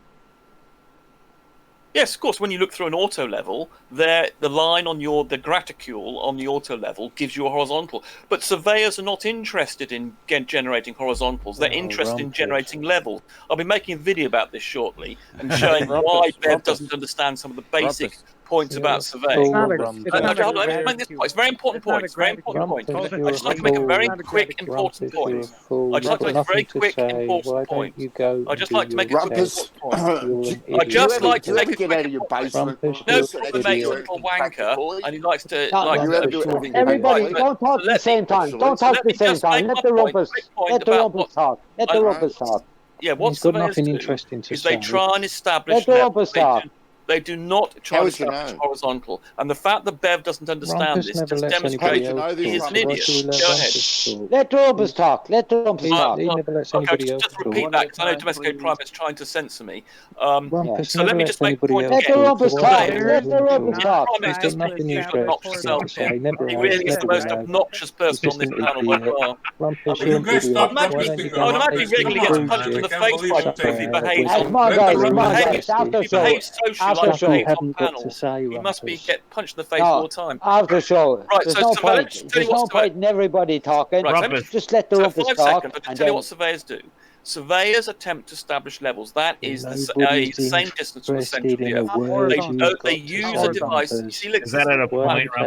See, he's trying to. Yes, he's trying to establish this little wanker, isn't he? He really is a little wanker, that guy. Now, come on, lads. Just let the. We all know the rumpus got fucking. Is that locally horizontal? By Nathan Oakley with the tangents. He's got the glow bits. Right? He's got the glow bits. Just let the rumpus talk. Just shut up, everybody, please. Just let the rumpus talk. Is it locally horizontal, Rumpus? Rumpus. I'll get on to that in a second. Rumpus. I was listening to the Rumpus. There's a little anchor in the background there. What a little toss of that, guys. Right, so Rumpus. I was talking. Right, just remind you what surveyors do. They try and establish levels. Did you say it's locally horizontal, Rumpus? Right, okay, I'll move on to that question, given the fact the Primate is not going to allow me to answer because he's a little wanker. So what was the question about horizontal? Is it locally horizontal? What's locally horizontal? Yes, all horizontals are local things. So if you move 10 yards or something away from where you are, you have a different horizontal. You guys, there's no point in fucking. Yeah, well, he's a little wanker, isn't he, that guy? No, there's no point in fucking having this after if we don't let people talk. Stop talking over. Aaron, shut up for a sec. Aaron, shut up for a sec. Let the rumpus talk. Rumpus, can you define Primate's the problem. I think the Primate's the problem, little wanker.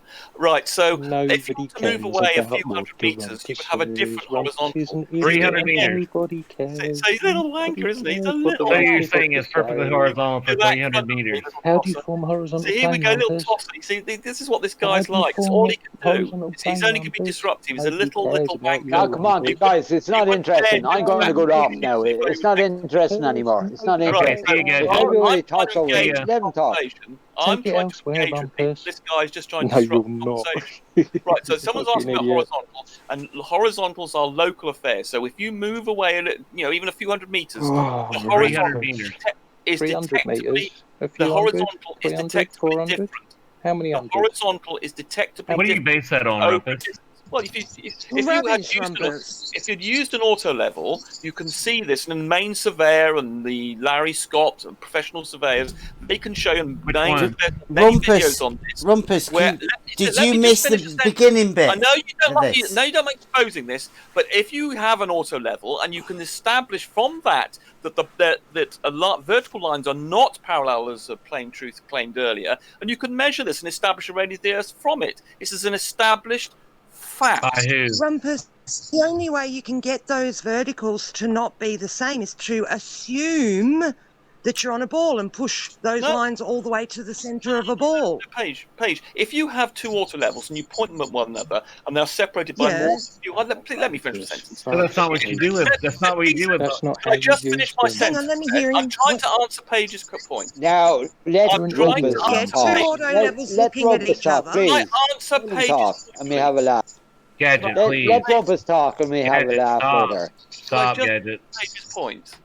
Paige is saying how I've forgotten what the exact point was, but the point is that if you have two water levels and you point them one another, and you're more than a few, and they're at the same elevation, they will not point at one another because the Earth is curved. And you can detect this over. You need about 4. Rumpus, why would you point auto levels at each other?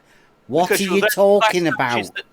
Because from that you can establish that the horizontals are different. You wouldn't. And if you did that, you would understand that the horizontals You'd use a measuring rod to look at. Because I'm exposing you as an idiot. A measuring rod, Rumpus. You can see that you're not looking at the horizontal, the other auto level, and therefore you don't look at auto levels through auto levels. Here's the punchline. Here's the punchline. It's not a joke, Rumpus. Might be to here's you. the punchline.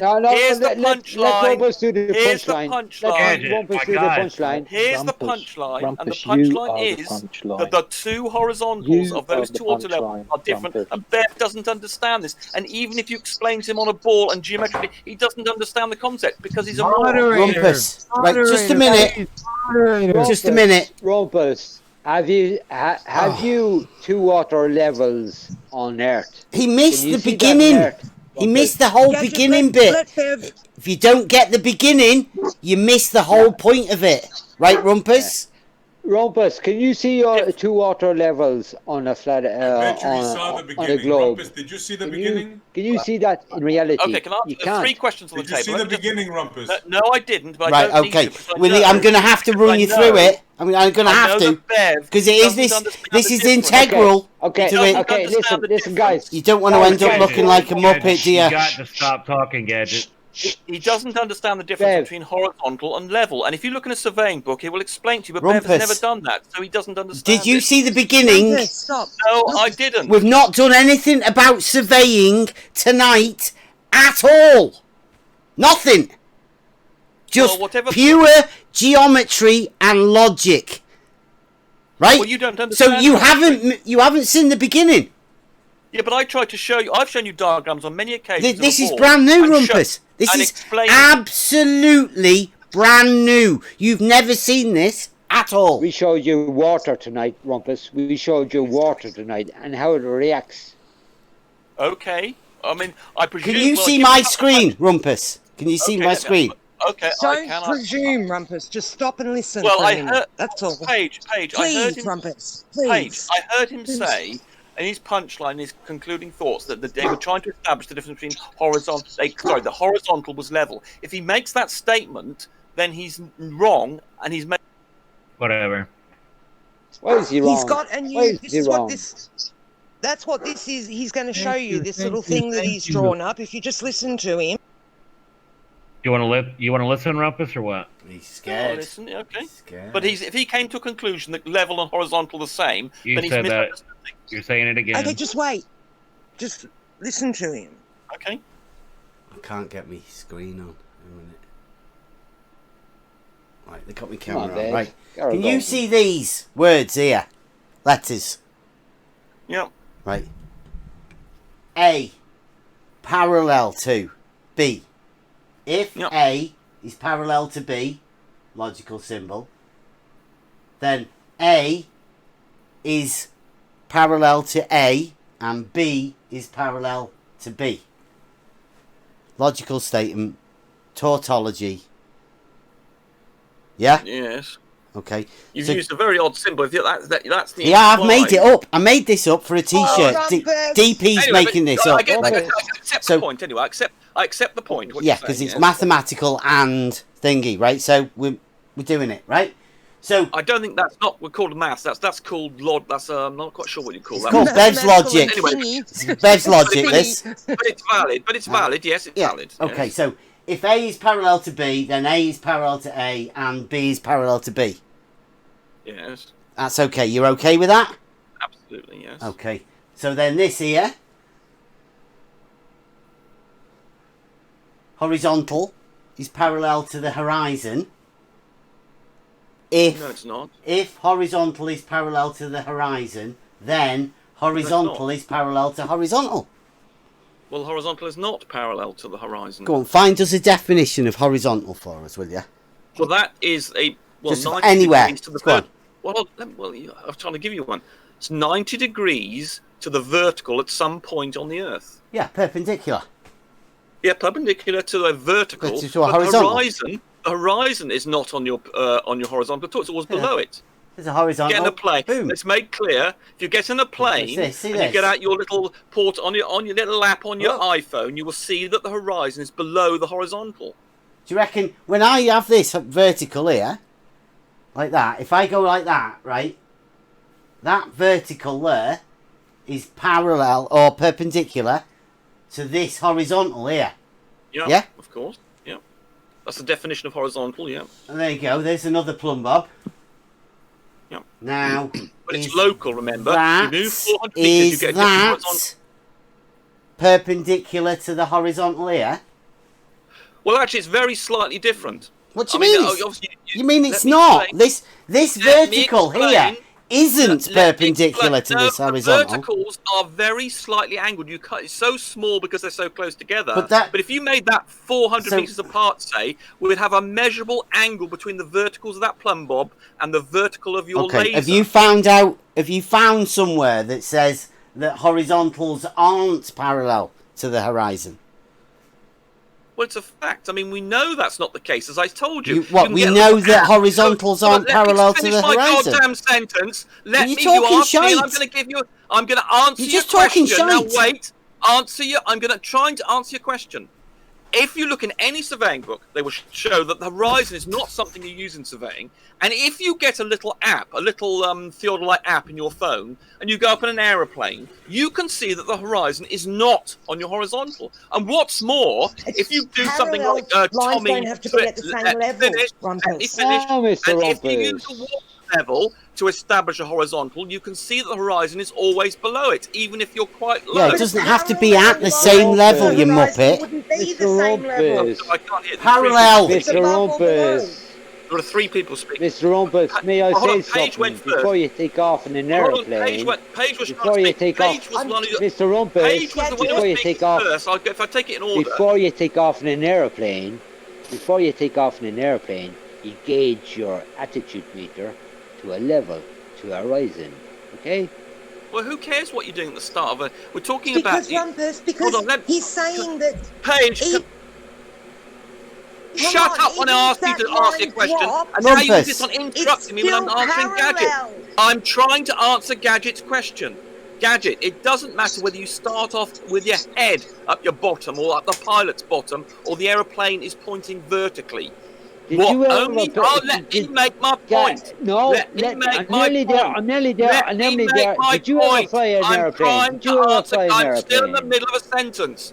So it doesn't matter what the aeroplane is doing. All that matters, if you've got a little iPhone app, is you're pointed out the window, it shows you where horizontal is, and the horizon will not be at the same place. Go ahead. Oh, okay. I flew an aeroplane. We gauged our aeroplane. Okay, it was a Cessna. Okay, the nose is up. You have to bring her down before you take off. Before you turn the engines on. Before you turn the engines on, you have to get that little 10 degrees so you get the vertical on the runway. Hang okay? on, Gadget. You okay there? The point of what Bev is saying is that it's and when I flew 200 miles. They're all obfuscating. I flew 200 miles and I didn't dip my nose. I didn't dip my nose once. Well, how do you know? Because I fucking flying the airplane. I wasn't actually flying. I was with a pilot. Because I pilot, but he showed me how to fucking fly the plane. Right, you do know that the artificial horizon in an airplane will change angle as you move along the surface of the Earth. It always keeps you to a tangent, to a horizontal. So it changes a tangent to a horizontal, did you just say? No, wait a minute. Rumpus, did you just say a tangent to a horizontal? The artificial horizon curves with the Earth. I did, yeah, I think I did. The artificial horizon curves with the Earth. A tangent to a horizontal, Rumpus. The artificial horizon a tangent to a horizontal, Rumpus. Curves with the Earth. Go ahead. A horizontal. A tangent to a horizontal, Rumpus. And it's local, and it changes as you change position. A tangent to a horizontal, Rumpus. Tangent to horizontal. You don't understand. A tangent to a horizontal, Rumpus. Curved in an aeroplane, Rumpus. What's a tangent to a horizontal? Parallel. Sorry, Bev. Water. Rumpus, what's a tangent to a horizontal, please?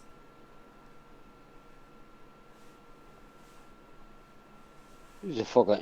do you know what? That guy needs a fucking woman. I'm telling you. Rumpus, hello? Rumpus? Has he left? Rumpus? Is he here? Has he gone? He's gone.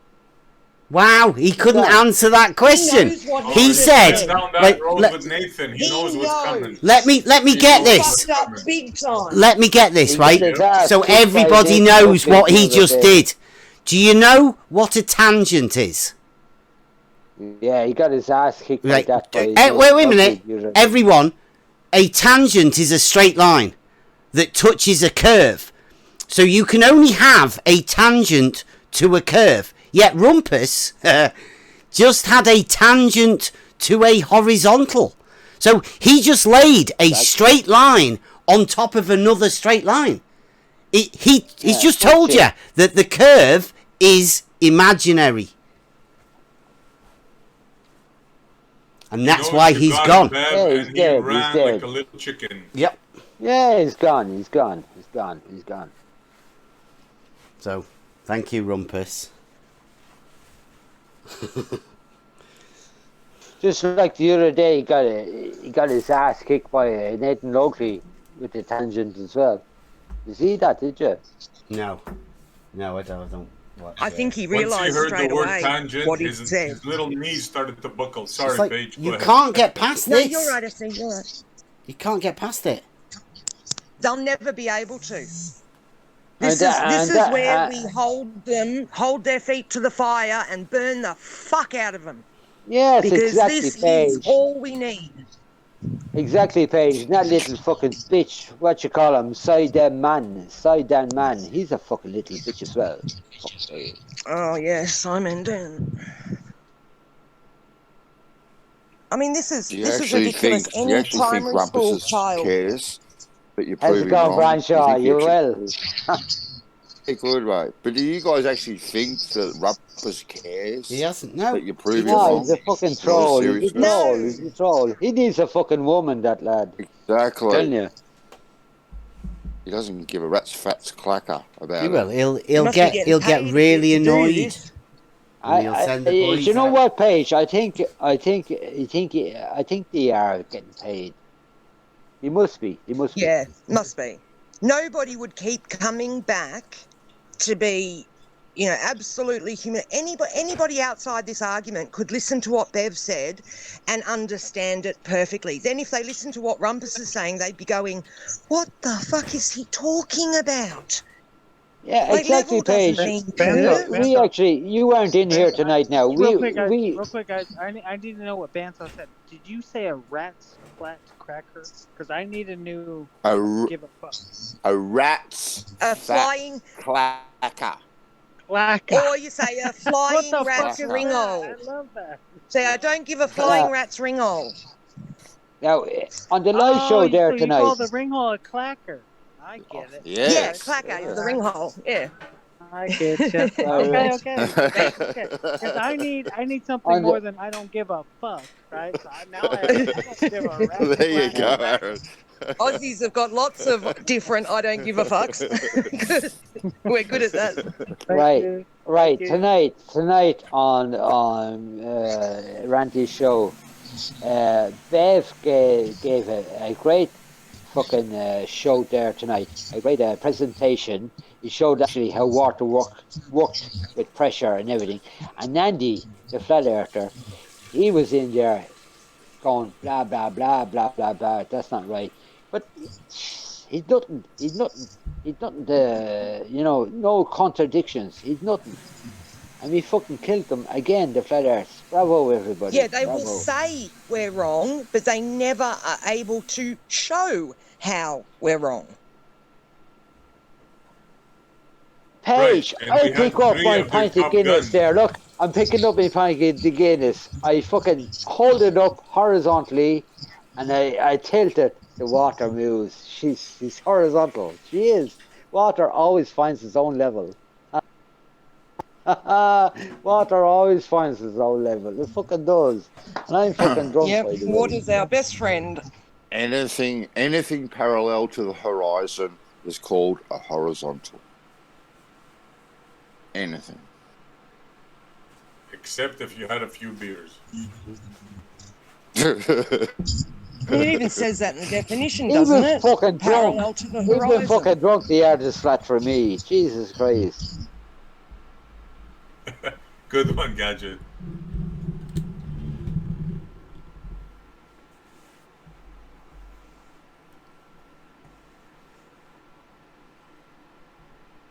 I don't give a rat's fat clacker. A fat rat. I mean, since Paige came on, Paige is on. Paige is on 5 minutes. Paige is on 5 minutes. I'm an Aussie too. I say that kind of stuff. Don't worry. Yeah, but Paige, you're on now Is it 5 fat minutes. rat's clacker or a rat's fat clacker? No, a fat rat's clacker. Fat rat's clacker. Fat rat's clack. Okay. Cool. Yeah, say that 3 times with a belly full of amber fluid. Jesus, you fuckers, fuck you guys. Or say flying rat's ringhole 5 times fast. What the fuck is a spring hole?